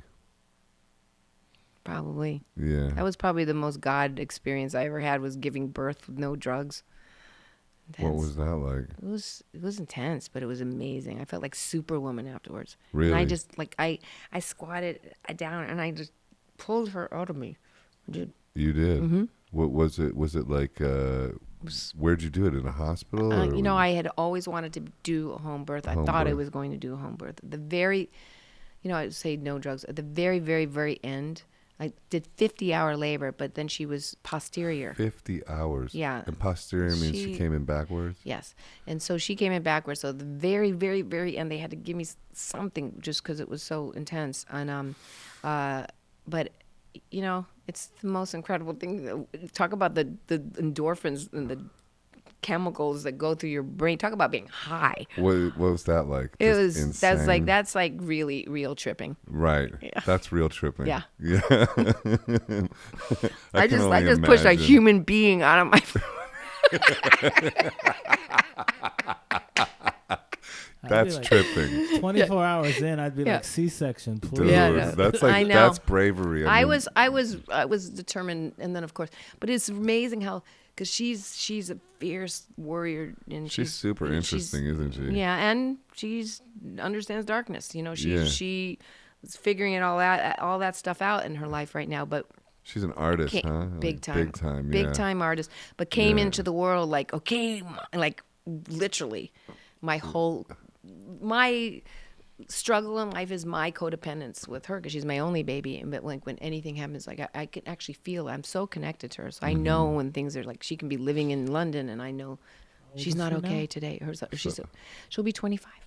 Wow. That's You've known her incredible. since she was a little girl. Yeah. Yeah, I That's think you a- met her when she was 2. Right. Yeah, but I've only met her a few times. Really? Though. Yeah, not that many times. But Is she a lot. I was hoping she was going to come here tonight. Is she into acting and follows your path, or? Yeah, she did 2 movies with James Franco and then quit the business. So I don't know why that, but Uh-oh. yeah. Right. What's she doing now? She's making art. She's an incredible poet. She's a magnificent DJ. She's a painter.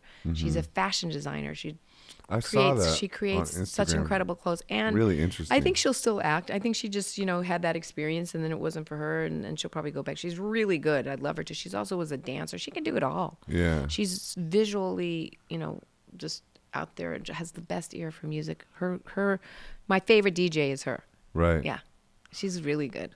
Yeah. So Zoe. Yeah. Zoe Blue. Zoe Blue. Shout out Zoe Blue. I love my baby. Speaking of music. Wait, hold on. I want to. Let me have it back.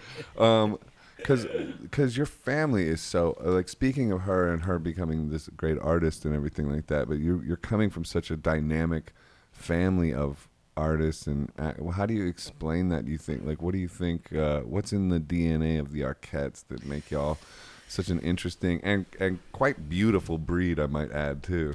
Everybody's super talented, Yeah. as you know. Everybody's got their own stuff. Trisha's winning all the awards all around the world for her magnificent work.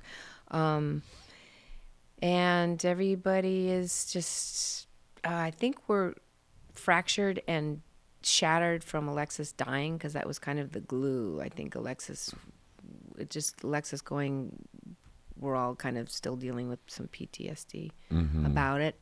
And that's broken the family up a bit. I mean, everybody, there's love, but there's, everybody's really busy and doing their thing. But this is a wound that is still healing, having Alexis gone. But you talked about what happens when we die. I feel Alexis really strongly all the time. And that is why I started this foundation. It happened 2 months after Alexis passed, and it just fell into place. And, it's created to help the LGBTQ community, and partnered with Dr. Astrid Hagar of the Violence Intervention Program. And we have a clinic called the Alexis Project that's working, helping kids, and hoping to do that all across the country eventually. Right. That's kind of the beautiful thing that happened. And it was Alexis. I could feel Alexis channeling through me that this was really important, because we had these conversations. She wanted something that existed. And at the end, it's when I say she, because her gender identity shifted, so right? I didn't know if this was like something I could bring up, but because I had heard that like she then wanted to become he again. No, is that right or wrong? No, what happened was Alexis, because of her illness, wasn't able to fully transition in the way that she had wanted, which was to be a girl. She identified as a woman. But then at the end, and this is even 3 years ago, we didn't have the language they. We didn't have, now it's they. Alexis was they then. And Alexis. But she felt like she had to pick one or the other. I think at the end, he said to me, as, with a beard, and said, it doesn't matter. It doesn't matter. So either someone can wake up and say, I'm a girl today. I'm fluid. I'm fluid. And she was, they was gender fluid then. And that was Alexis. And Alexis knew that always. And that's what was so beautiful about her. We say her just out of respect, but that's at the end, I think Alexis now would be saying they. Right. That's interesting. That's cool. Yeah. Yeah. Well, I'm sorry that your family has been somewhat challenged by all that, but I think these things happen, and it's just these are it's tough to be a human being. It's tough to have family relationships and the wild ways we grow, like with things like narcissistic personality disorder running rampant, and our culture going insane in so many different directions. So. And then we just have to pull back and go back to the love, not taking everything personally. Yeah. And which is the 4 agreements. The 4 agreements, man. That is a good one. The 4 agreements saves my life a lot. Never make assumptions. Never make assumptions. Which is really hard. Yeah. Never take anything personally, which is even harder. Yeah, I'm not. Be impeccable with your word. Impeccable with your word. That's tough. Really tough. Not as hard, I find, or I hope, and then do your best. And do your best. And so that's what we do. Yeah. I believe that in those 4 agreements, I have to say, I try. Yeah. And I fail a lot, but I Oh, fuck yeah. I yeah, fail right? all the goddamn time. Right. Excuse my French. Saying the Lord's name in vain. My bad. Yeah. I need a steak. No, I'm just no, but the other one is the Ho'oponopono prayer. I say that every day. I love you. I'm sorry. Please forgive me. Thank you. Let's just See, I always did it. I always You because want to start with I'm sorry? Yes, but you know that I've been doing it wrong all these years. No, Because there is no wrong. Because I always go, I love you. Wait, I'm sorry. Please forgive me. I love you. Thank you. I'm Is sorry, how I please always. But forgive you. me. I do it. I love you. I'm sorry. Please forgive me. Thank you. But there's no wrong. But I think I've been doing switching them. That's fine. But I like that you turned it into music. I love you. Why don't we end it with that? Yeah, okay. This might be my friend too. Like, you know who's coming? Amanda, my friend Amanda Ghost, one of my best friends. Oh, yeah. I can tune up the guitar. Yeah. Any last minute questions that we're gonna end this I would soon? just be so great if- fan fiction. Is the song Rosanna really about you? Yeah, of course it is. And in your eyes, And the in light, your the eyes, heat. that is my favorite Peter Gabriel song. Yeah, that's a good song. It was another time in our lives, wasn't it, Joe? What, Peter Gabriel? Yeah. Yeah. I'm still, love his kids and, Wait, can I run away? You too, and I'll be right back because my friend is coming. Packed up, not her. It's always something. Where's she living? Well, she's going to be living up she just is moving from her house. Where's her house? It was up in Beechwood, and now she's moving from there and moving, I think, Pasadena for a little while. And then she's got to let her do her thing. You gotta let her go. Yeah. It's hard though, isn't it? But it's time, and it's important that I let her figure out her stuff because I can't fix everything. She's going to figure it out, and she's really smart, and I got to let her do her thing. But she is coming here with a packed car and staying here for a week, while she's in between, So. Well, it's the process of. I'll always be her mom. It's the process of individuation. Yes. Like Jungian says, Yeah. I never had that problem. I mean, because my family was just kind of just like, yeah, go do your thing. Yeah, you can go hitchhike across the United States. I mean, I had a crazy truck driver. I'm lucky I'm alive. It's so nuts. Right. I was kind of really left to fend for myself a lot,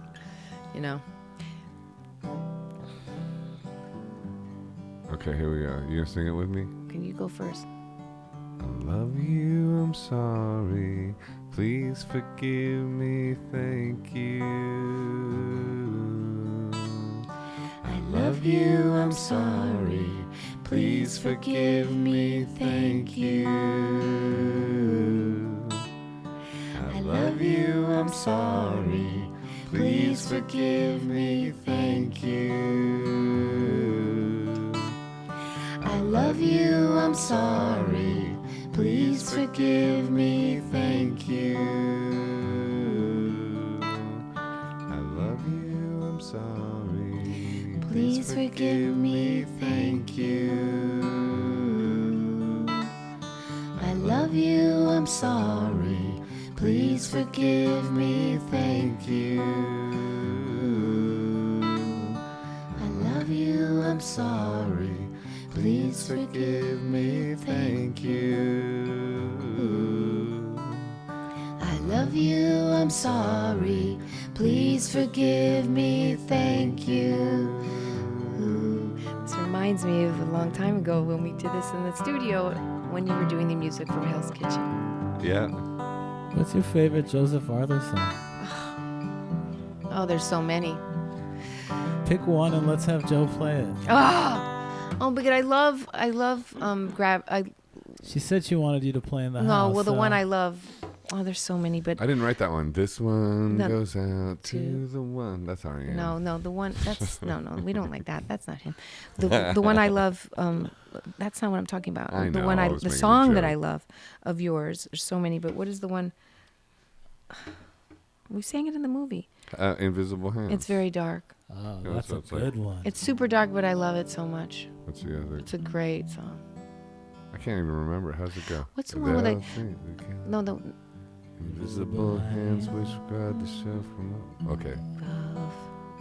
Yeah, so let's do the first one. what's the one with a loaded gun to my head? That one. Let's see. There are things we cannot know. Invisible hands which guide the show from up above. And sometimes you are forced to go far away and shut the door on the one you love. Wow. I don't know now where you are. Your photograph sits like a scar against my wall. Such a pretty face, sunshine in your eyes, taken on that day when all we had was love.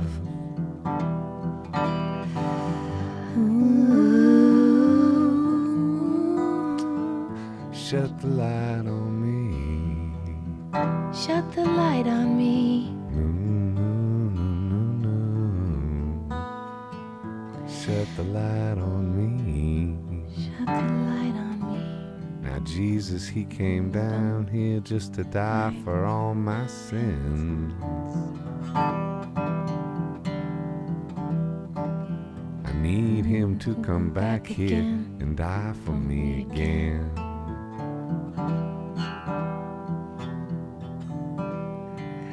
I cannot forgive myself for what it is I've done. Your memory like a vampire, avoiding your memory like a vampire avoids the sun. And all I want's your love. And all I want's your love. And all I want's your love.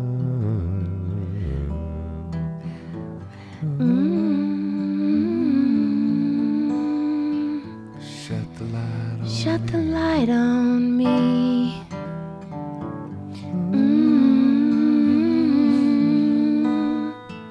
Shut the light on me. Shut the light on me.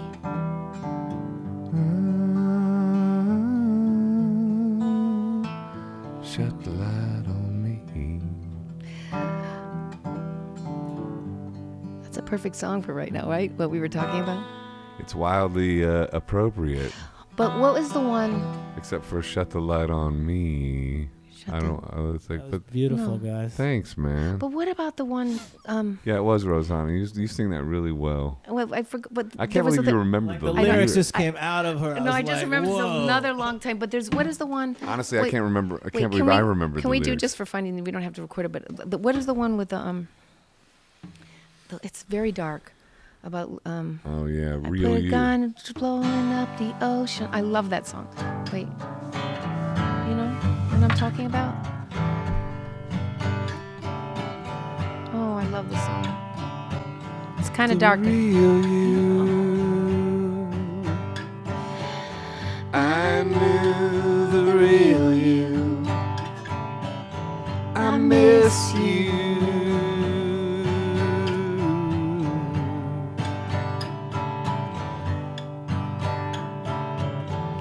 Real you. I knew the real you. I miss you.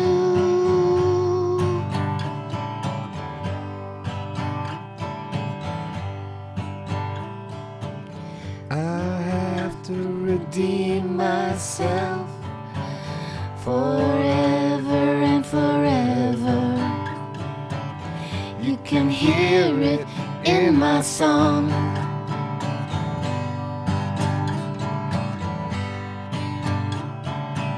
You could hear it in my eyes. You can master me alive. You can master me.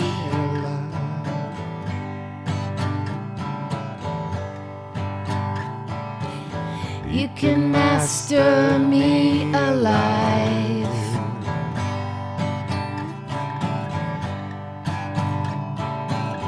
The real you. I knew the real you. I miss you.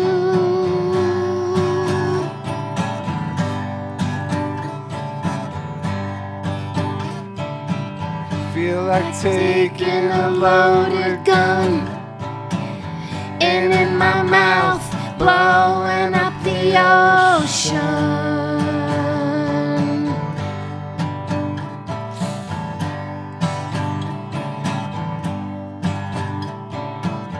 Feel like taking a razor blade, And on my wrist, write an invitation.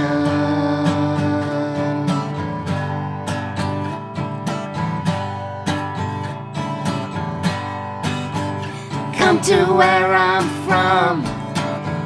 Come to where I come from.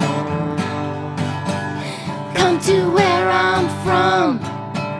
Come to where I come from. Come to where I'm from. Come to where I come from. But that's a long time ago. We're not coming from that place anymore. Come to where I come from. That's now the name of this podcast is Come to Where I'm From. That's right. Isn't that wild? Oh my gosh, that's right. I forgot. That's the name of the.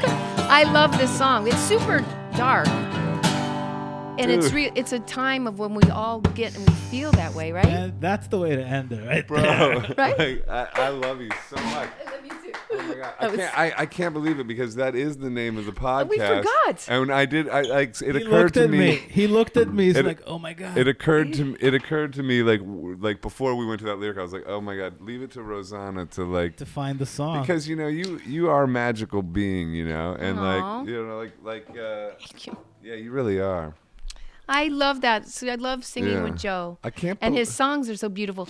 And then, he has there's so many songs, but I love like his first record. Do you know the first record? The first I know all record is his very, records, very beautiful. yes. Well, that's Gravity. Big Can we City do Secrets. Gravity? That was We could just have these. But like Gravity. I don't even know if I remember that one. Yeah, Gravity. Do you remember? Oh my gosh. If you start singing it, I will. I know I will. It just comes in my memory. That's how music is. It lives inside of you. I can see it's coming out of you. Oh my God, this is like your first record. This is my second record. This was the second record? Yeah.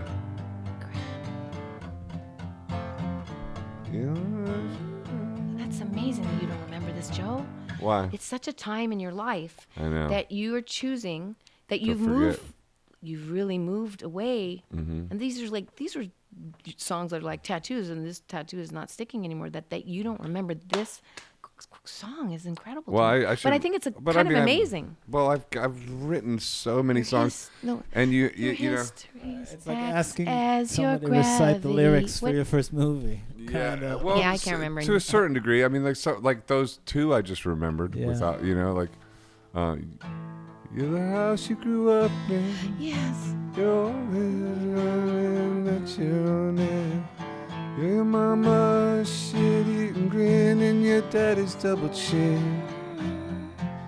You're the first pair of shoes you went to school in, and you're the kid pretending to be in prison behind the bars of a jungle gym. Someone's gonna give you wings. You'll think it's what you need. You'll fly, man, you'll go so high. But your history acts as your gravity. Your history acts as your gravity. Acts as your history. Acts as your gravity. There you go. Yeah. That's it. Yeah. He brought those out a couple of years ago and started. Oh playing yeah, no, them I could, again. it would just usually like what it is when before you go like play some songs, you just gotta like review it once and then it's back there. You Yeah. know, it's like. Do you have? Well, those are the kinds of songs to bring back into when you play live. Oh yeah, for sure. That one I should bring back. And I would actually, definitely history think, and those two, and Invisible Hands I've played recently and in real. Redemption song, because I love having a concert. It's my favorite thing. Yeah. The first person I call is like, "Will you sing in my party? I want music." Yeah, I would love to. Fun people are coming. Susanna Hobbs. It'll be fun. Yeah. Some groovy people. That's awesome. Well, I'm sure. And even if not, I just like being in your presence. It's fun. I mean, I think we'll have a fun time. All I want around me is, I need music so much. I made a joke and I said I want to do Rochella. Oh, that's cool. Well, you do have like funny. interesting. I remember when Danny Goldberg was managing me for a second. And we ended that, but we ended that amicably. Just FYI for the record. But It's too bad because he would have been a great manager for you. But I think he was doing having a transition in his own life, and that's probably what was maybe going on. Yeah. it's all good now. But but what I was going to bring up with that was he actually was when he found out you were a fan, he was like impressed with that because the fact that you're such a musical person and you're so involved with music and music people that like you're considered, respected in that realm too. I don't know if you know that. Well, guess what? He gave me what you're doing right now. I had in my living room interviews and talking to people, and it before my documentaries, and it was called Under the Rainbow. Right. And I interviewed. No, you weren't in that. Were you in that? I don't think so. Is that the one you directed? I direct. No, this is a thing that I interviewed like Gary Oldman and Boy George and Amanda Ghost and I think Chrissy Hind and who else? I thought maybe I don't think me. Johnny Ramone. Yeah, I like. Rest in peace. Yeah. So he set that up for you like an interview I had a program? show, and it was. Remember when there was a whole thing that was being launched, and then it all fell apart. You remember he was involved with this internet thing, and they launched it, and then it crashed and burned, and I went along with it, the show. But it was the first time he's the one. So it's like an early podcast. Yeah, it was an early podcast in my house, up in the house that you knew up in Woodrow Wilson. I used to have. Remember? So yeah, my thing I would like to end on this kind of vibe is like to encourage you in that direction because. For one, I think you would be great at it. I think it would be fun for you, and it would be great for. Then if I do it, you'll be my first guest. It'd be great for the culture, and great for the culture of music as well. I think we need more musical-oriented podcasts in a way, and I mean, not that yours would be strictly that. But I love interviewing musicians, as you know, because I have a documentary that you needed to be in. But. And I think this is a ripe time for it, even though people are like, oh, everybody's got a podcast. It's all, I actually disagree with that. I think like now is the time because it's like we've had the first huge wave of it, but there's there needs to be new lifeblood that comes into it, and it's a wide open realm that I think is we're just seeing the beginnings of it, and I think like you could dive into it now. It'd be kind of a really interesting thing for you, especially in entering this new year and this new era. And yeah, because you look better than ever, to be honest. Oh. That's nice. It's really true. Thank you. You're glowing. Oh gosh. Yeah. Thanks. Yeah. Thank you very much. It's actually true. I'm gonna take it in, and it's I'm gonna flattery I'm not to gonna, a degree, but not really. And I want to say how uncomfortable it feels when someone says something nice, and I want to go. The first thing is like, oh, thanks, like, and it is really nice, and I want to accept it and thank you. Yeah, it's hard. Yeah, you're welcome. It is, and it's genuine right? though. It is genuine and because I do think think you got a glow about you that is like really like you're just in your. But that's in what your you beauty, do. Yeah, thank you. But because I think even singing that song, which was such a time in your life that you forgot, like come to where I come from. Mm-hmm. Yeah, I love that song, but it is dark. It was a dark time in your life that you wrote those lyrics, and I, of course, love that song and that was dark. But it was like just singing it was cool, but it's not where we're at in our lives anymore. No, I'm into cultivating light energy and spending. I spend the whole first couple hours of every day just trying to cultivate my state of mind. Like that's what my priority was back then. My priority was career and like trying to make it and trying to impress other people and earn love through being like from an external showing of things. Whereas what happened to me and the light positive side of what happened to me over like, with like sort of all the stuff we talked about previously on this podcast was just like getting to a place where now my priority is my own state of mind, my own consciousness. And there's things I do every single day that then you have to do it every day. Like it for me, it's not a one-time thing. It's like every day, like, you know, I get up and I go on a run because it's like, it's great to breathe oxygen, and that's like pranayama. And then I put a mantra on. And you know, it's not like it's not perfect. I'll still check socials. Like, you know, I'm in the habit of coffee first thing and checking socials. Just like, even though I know, oh, don't check socials, go right into like more. Every time I start that, in the first thing in the morning, it screws my whole day up. It doesn't me, because I just like, I check, I say, oh, that's cute, and I like people's like liking or like comments of people being nice, and then I go on a run and I put a mantra on, you know, and then. You're very disciplined. Yeah, but it's like, because discipline is freedom. It's like, it to me, it's like, that is freedom. It's like, if I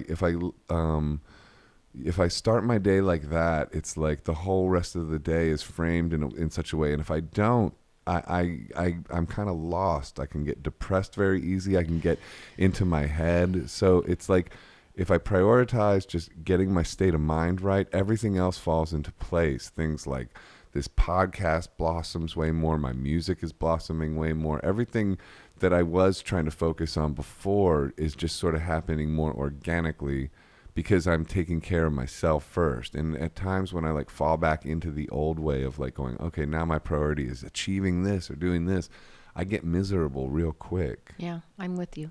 Yeah. And I can be set off by not doing my morning ritual of meditation. When I pick it up and do the social thing and then fall into the politics and what's going on, and oh my God, the border and the kids and another woman who's reaching out to me and telling me their story, and I'll deal with that later. If I'm much better at dealing with it if I meditate first thing in the morning. And if you go on like a nice little run, I need to move. Movement is huge. Like I do Pilates. I do yoga. Pilates is amazing. I love Pilates, yoga. I'm not a big runner because I have really bad ankles, so I twist my ankles a lot. Get that collagen and bone broth. Get some bone broth and some keto in me. Yeah. All right. Well, that was wrap fun. it up. Wrap it up. Peace, love, and rock and roll. I don't want to wrap it up, but I guess we have to. Well, can you just do one song more? Yeah, okay. Redemption song. All right. Nice. My favorite. Right? Oh, but you know what? I need a capo for that. Oh. Do you really? Yeah, I really but do. You really Let me see if I have one. The art in here is amazing. Yeah. What's that? Do you have any? Why you don't like it? Do you have No, I mean, I love all, you know. Do you have any Lou Reed stories? I do have do? a great Lou Reed story. What's that? He did Berlin. He redid Berlin. Oh, yeah. Warehouse. Yeah, recently with Julian Schnabel directing it, right? And so, but he did it in Rome. Oh, right. And I went and I knew him, Lori, and I was invited and went and saw it in Rome. And it was probably if I had the top 5, it was one of it, seeing him do Berlin in Rome. With like the children's chorus. That's one of my favorite albums. Such an amazing, it was so amazing. And then went out with him. Lori was on the road or something, so wasn't with him. And I was with my friend Armando Gallo. Remember Armando? You don't know? I don't know. And we went to dinner with him afterwards. And he was just really talking how much he was in love with Lori. It was so cool. Right. Yeah. They were cute together. Yeah, they were. It was his real partner. Yeah. Soulmate. Pal.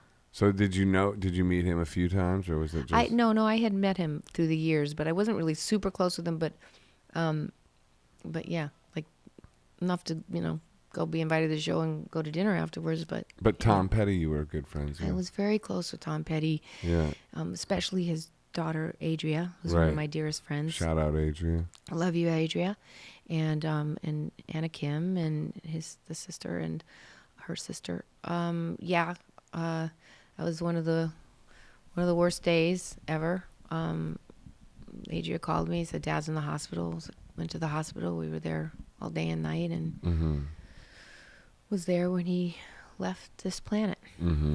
It was very, very hard, and he, thank God for Adria, because she's preserving his legacy in the way that he wanted it. He left the business part to her, and so hopefully, there's all this crap, but some legal battles. Yeah, but ultimately, who's from the other side, he'll make sure things are done the way he wanted, and all she cares about is taking care of his legacy in the right way. Right. Did you see his last concert? I was at his last concert. I was too, at the Hollywood Bowl. Yeah, and did you just see when he did American Girl who that was? What? Alexis. Oh, gigantic really? picture that it was Alexis Arquette. Oh, wow. American Girl. Mm-hmm. That's amazing. Yes. Yeah. Isn't that incredible? That is incredible. You know what he did? I don't remember that. Oh my gosh, here we go. Oh no, that was the Birds. No, not Buffalo Springfield. But when Alexis died, Yeah. I went to Malibu and was across the street from him, and I was by myself. Todd was unfortunately out of town, and I get a phone call from Adria, and she said, "Dad wants you to come over right now." So she actually came across the street, got me in her car, and brought me back. And he had just had some skin cancer things or something, and he was in his pajamas, and he goes, "Come here." And we went into the studio, sat me down, and he goes, "Look what I just found." And he put on the Birds, Roger McGuinn and him, Mm-hmm. the Heartbreakers doing bird songs. Wow. It was insane. Wow. It was insane. So it was like this incredible gift, of course, that, he gave me the gift of music, and it made me so happy. And I thought that was, What was it great from? What pals. year? In the 80s. Oh, really? Mm-hmm. So he had found it. Where did he find it? Just in archives? Just in his or- archives. But he said, you're going to love this. And Yeah. what was not to love? It was incredible. So he just invited you over and like. Yeah, was but like he was a friend of mine, and we were friends. Once Adria had a kidney, she had something like a kidney stone. It was like very painful, and she had her baby, and and it was Easter Sunday, and he called me up, "Come over," and and I went and hung out and helped with the baby, and then brought her over to my house because it was like family. Right. Yeah, it's the worst thing. I'm sorry for I your think about him all loss. the time. Yeah. I think about it because I really care about that family, and I really care about Adria, Yeah. and especially in his granddaughter Everly. Yeah. Do you see her much, Adria? Well, she got out of L.A. Yeah, she's in New York She's in now, New York right? now. So when I'm in New York, absolutely. How often are you in New York? I'm in New York. I come to New York, I would say 6 times a year. Mm-hmm. Not enough. That's a good. I mean, maybe every 3 months, maybe every 2 months. We'll have to when you I come know, to I'll New York. call You'll have you. to come on the podcast in New York style. Okay, I'd You rather in can- the you can- basement. Let's do Yeah, that. you can be like a recurring guest. I would love to do that. That would be cool. Good Okay. idea. After you do your ketosis. No, I'm afraid. A follow up to see A if it follow-up works. to see if it works. Maybe I'll do it once in a while, but I'm not sure I can do dead cow, but I'll try. Try it for like. Do try that, it for a month. do that chicken. I mean, No. No, He's you know like, what? That's This is worse. the thing, is that because of the grains and everything and the stuff that they're putting, even though it's grass fed, they're spraying. Yeah, I but don't know. plants. Are also collated. gets Well, sprayed as well. that too, and also because plants, nothing wants to be eaten on this planet, including plants, and so the idea, like why people have so many like autoimmune immune issues with the plants and stuff, is because plants have like they release certain things. That's why people are having all these kind of allergies and problems with it. And besides that, even Really? yeah, and even though you're not. You don't eat salad and greens? Well, I've just been experimenting with different forms of diet stuff. So like lately I haven't been, but of course I have in the past eaten tons of salad. Yeah, you were vegan for a while. Yeah. So, the other thing So is there's do you no eat real, cheese? there's You're no like eating tons a lot- of it. Yeah. Wow. There's no cruelty-free way of eating, because even if you eat vegan lifestyle, then like the with the crops and stuff, there's all kinds of animals that are in those crops when they're getting cultivated that get killed during that process too. Yeah, yeah. So it's like a misnomer to think that there's any kind of like cruelty-free. I guess the closest thing you could do to cruelty-free is make your own garden and straight up eat out of that. But like, how many people are doing that? A few. Yeah, I have a little like garden. a few, but like it's you my know, dream to like- always have a good like- garden. I'm just growing dahlias right now. I love dahlias. They're so Yeah. beautiful. I have a question. What's the question? What? If you had to pick 3 people, not offending any of your friends, 3 people that you would call if somebody needed to bail you or you were in trouble, who would you be calling? Definitely Todd, my husband, who's really cool. I mean, sweetheart, and he's to bail me out of stuff. Get you out of a jam.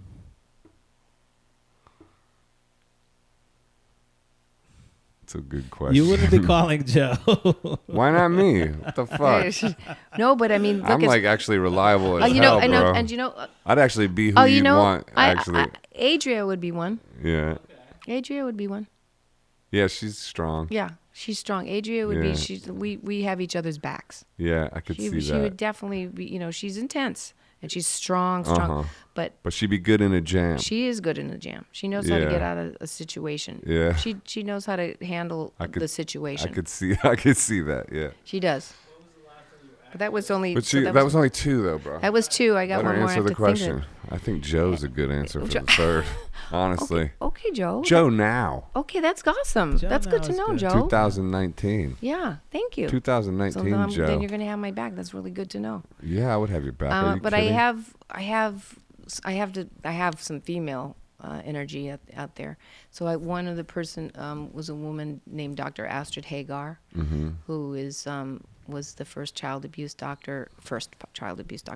She is a child abuse doctor, but became very famous from her testifying for the McMartin school case of all these young children who'd been molested, and she saw how many kids were being molested, so she created the violence intervention program, and she's one of my dearest friends. I do call her. I have called on her for situations. She's helped me through this time of the MeToo stuff in such extraordinary ways, and helps me with a lot. So Mhm. I would say her. That's cool. Is she related to Sammy Hagar? No, she's not. Well, her last She's name's not. Hagar. No, she's one of the most beautiful, sexy, amazing women. We don't know how old she is, but she's Ageless. ageless, and takes care of so many people. That's I just great. want her to take care of herself a little bit more. Oh, really? Yeah, because she just takes care of everybody. Uh-huh. Yeah. She's too much of a giver, maybe. Yeah, she's a good person to talk to actually on this podcast next time you go. Yeah, that would really, be great. really cool. That would be great. You really- I want to talk to healers and yogis. Because I and want all. you to talk to my friend Stella. Yeah, you're trying to set me up. I really want you to meet her. I just don't know what it is. I have this feeling you guys are you're either going to find a really great new powerful friend that in your Uh-huh. life, or you're going to be really in love with each other. I Oh, really? feel like something's going to happen. That's amazing. I know. I On said our- it to On her. our follow-up podcast, we I will know. let you know what happened. I don't know. The two of you. Oh, yeah? Yeah. How'd you meet her? A friend of mine sent me to her. She's I would say a life coach, healer person. Uh-huh. You guys are on the same. You're in the same road. Yeah. Figuring in a great way. Recovering and Coming then from intense stuff in the past, but trying to cultivate the light. transmuting and going to the next level. I'm into sexual transmutation. Yeah. Big time. Yeah. Think and Grow Rich, Napoleon Hill. Yeah, Have you ever yeah. read that? My brother David gave that to me a long time ago. It's a great book. it I mean, is. and he's got another one called Outwitting the Devil. Have you ever heard of that one? Yeah, I have, but I didn't read it. Oh man, it's great. You should get it on audiobook. Okay, I'll get that. There's an interview with the devil in it that seems very realistic. It's like Who is the devil?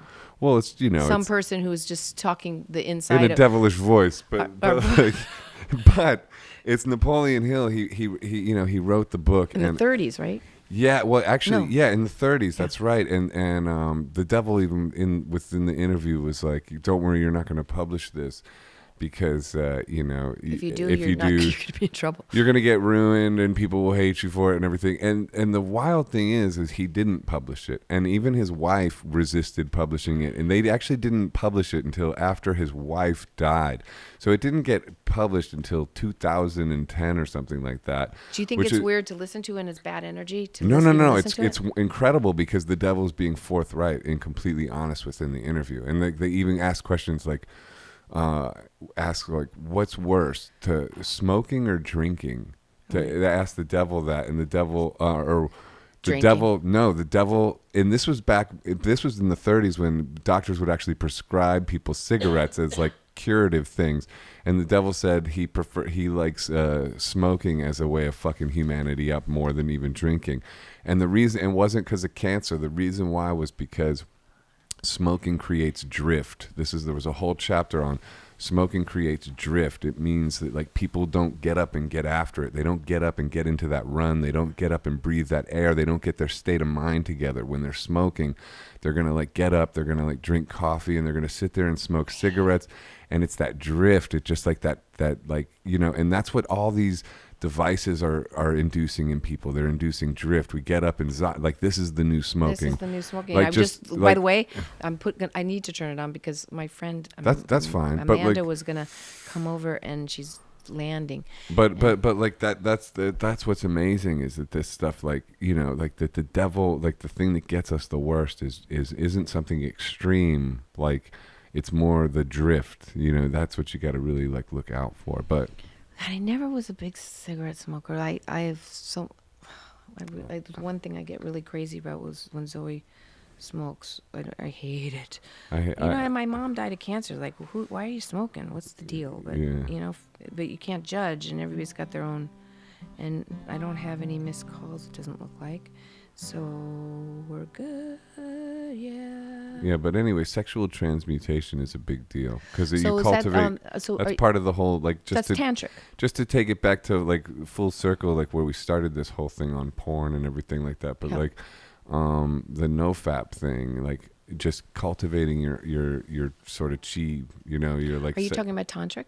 Well, I'm not. I've been like sort of even basically celibate for like 2 months or something now. Good for you. lately. Like, yeah, like not even anything really. So it's like. But not- isn't that? But tantric, I guess so. I'm going to learn about That- that. well, that and when is I do tantric. finally like Because start it- having sex again, I want to do it in that kind of style. Well, the energy of tantric. That's. I really want you to meet my friend. Oh, really? I really do. I just. Why is she into that? I don't know. I just have this. I just think you're going to be great friends. That's all I can say. But I want you guys to meet. I want you to meet. And she's here. Can you just call her? Yeah, I'll call her. But yeah, now that like you're our last LA podcast, we like went When- ape shit with these. Like we so I'm flying back. he's in like 2 flying. hours. He's flying out in like Okay, 2 you hours. gotta So go. then I'm free. So Okay. then I'll give her a shout. Yeah. Yeah. Oh, okay. We've but then become she- Instagram friends. and then We've she's liked each other's Instagram thing. Yeah, I know. And then she Yeah. comes to New York. She's coming to New York soon.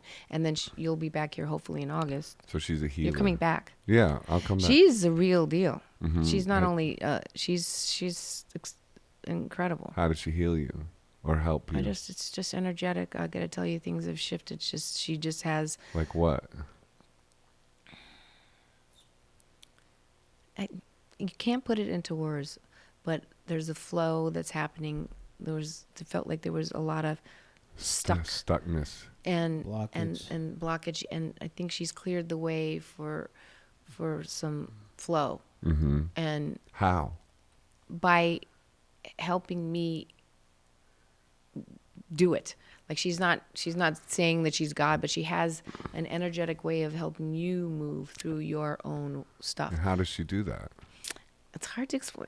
I know it's hard to No, explain. it's but like you lay down and she Mhm. and there's an it's like energy. a Reiki kind of situation, like healing, Yeah, like but it's like, it works. oh, okay. So it really- she's like using, like she's actually like, it's not like she's not talking to you or telling you to employ certain. You talk for a little while, Mhm. and it feels like almost like a therapeutic session. Mhm.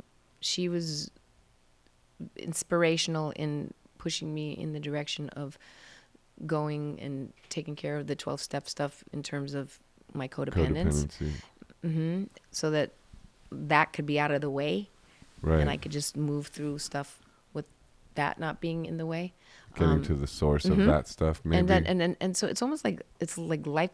I can't explain it. It just seems like the best therapy I've ever had. You know, Really? it was really good. Yeah. And how did you discover her again? It's so crazy. My daughter was moving into this really magical house, and she wanted me to see it. And then the people were showing the house, and she said, "Oh, and by the way, the woman that lives in the guest house is an extraordinary healer." And I was like, "Really?" So I called her, and that's what I. That is so wild because your main issue was the codependency that you Yeah. have with your daughter, and Yeah. your daughter moving into a Yeah. new house. The healer was at the house Exactly. that was going to help Exactly. you. There you That's go. bonkers. And so far my kid has not seen her. I mean, they've met and stuff, but that she isn't. I wish she'd go, but and she's also got incredible boundaries. She's not. It's not cha-ching, cha-ching, which it's like It's not therapy. cha-ching, cha-ching. Yeah. Well, I mean, it's that. There is that because she really does something, but it feels like a service that is, it's not like, I want to hang out with her. I wish we were friends. We're like but she has boundaries that are really important, so that I'm able to. So she goes, I won't be able to help you as much if we're buddies or pals, but we are Yeah. on another level, but not like hanging out and like, hey, have dinner tonight. So. Yeah. But that's good. It's like a real therapist too. So that's what she's more like. It's like but it's very healing. All I can tell you is I said it to her and I said it to you. You two need to know each other. Okay. I'm definitely curious for sure. And now that I got some time, I'll definitely Yeah. I'll definitely call Whatever, her you up. just even if it's just Just friends. Yeah. No. I mean, there's no pressure because she's Right. like in the same place as you in life. Oh, really? Yeah. What place is that? Let her tell you. Oh, yeah, okay. Yeah. I'll let her tell me. Now I figured out how I could play this song. Do you have like a rubber band and a pen? Like I can MacGyver a capo. I have Yeah, that and a that pen and a pen. and a pencil. With that I pen, remember have that a green pencil? Yes, I have it. You have that? I could actually make a capo. I think. Okay, great. Yeah, you got to go. And Bambi, no, I. 555. Look it. Boom. Thank God it wasn't 666. It wouldn't be for us. It couldn't remember when my old email address had 666 and you And warned me I about said it. You were don't. like, dude, don't fuck around with that. I know you think it's like you said. You wrote me an email saying, I know you think this is kind of like a cute, fun thing, but it's actually powerful. And you know what's so And funny you know what is I happened? You think know about why? I think about that still, and the me now would never fuck around with 666. So I did it in a years ago Mm-hmm. in my suitcase Yeah. code. Yeah. And that suitcase had the most beautiful wardrobe that I still am haunted by. Right. And I was on the road with Peter, and it got stolen out of Paris. And that is Amanda. That's crazy. Hold on. This is great. Remember Amanda Ghost? Yeah, I do. I ain't afraid of no ghost. I don't fucking know. Y'all are crazy. Put the headphones on. Let's wrap this up. No.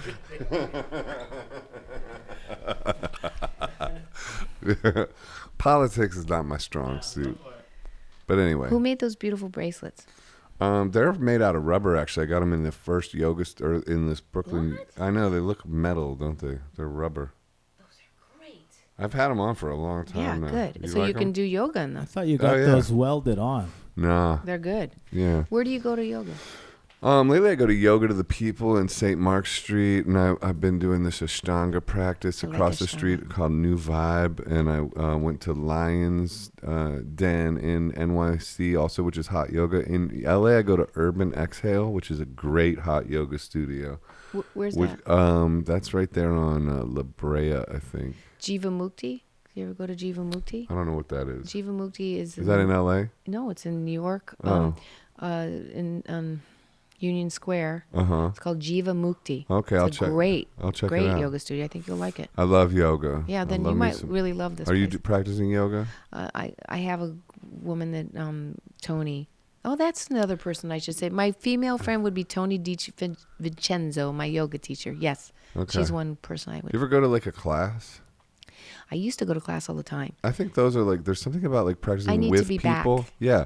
Like in that's class. that's fun, even though you could afford like your own private. No, I it's like too, it's too it's she too, and also like it's feeding off of the energy of the classroom. I mean, You're like right. I like going and like communing with the others and being one of many and just I like you it. know it's like it's so I like healthy it, but I that don't like like the I don't like to be energetic. sweaty. I don't like to be when they like I don't want to touch other people's sweat. Well, bring your own yoga mat. I do. I'm not into, What? but I'm not into like, there was a lot of teachers that sometimes want you to partner up and lean against Never. it. I'm not into that. That never happens. Well, they did here, or maybe that was kind of That was one. Just go Yeah. to a different yoga studio. But where they- Jiva that Mukti doesn't- in New York, I love. And they have all different classes. And every time I'm in New York, I go to the yoga class in All New right. York. Well, next time you're in New York, let's go to yoga together. Okay. Do you want to? Yeah, but you're going to be so much better. I'm not. It's like whatever. You're so good. I'm so Nah, proud I mean, of you. I can do inversion, but like I'm not good at everything. Like Yeah, my you're hand- doing my handstands, dude. hamstring. Yeah, that's true. But my hamstrings are still tight. You know, so Because you're a dude. You can't trust what you see on the gram. Everybody shows what they're best at on the gram. You can't trust it. I have weaknesses, big time. I'm very limber. Yeah. But I have, see? you know what? It's exactly how I am in real life. I'm super flexible, but I have a little off balance. I'm a little off. Yeah. Wait, super heart, but a little off balance? I'm super flexible. Super flexible. And like I'm flexible, but I have a hard time balancing. Yeah, me too. But like one side is the artistic side. Like it's easier for me to balance on my left leg than on my right leg. But I think go to the I know. But let's wrap this up the way Okay. they wrap up my favorite yoga classes with a giant Om. Want to? Yeah. So let's breathe in, breathe out.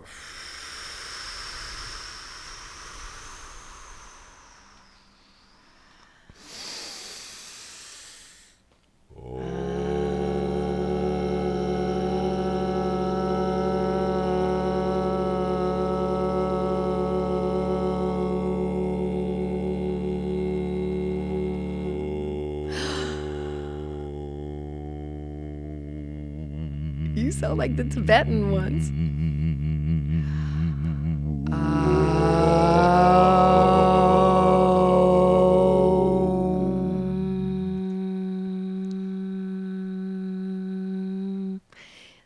I love you.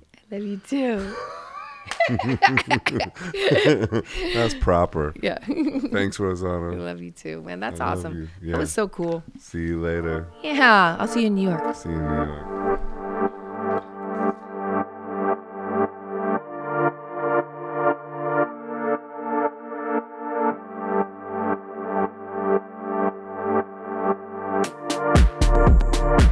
Hi, this is Joseph Arthur. Thanks for checking out Come to Where I'm From. Please support us on Patreon, patreon.com/come to where I'm from. We are an independent podcast, and any contributions you can make are greatly appreciated.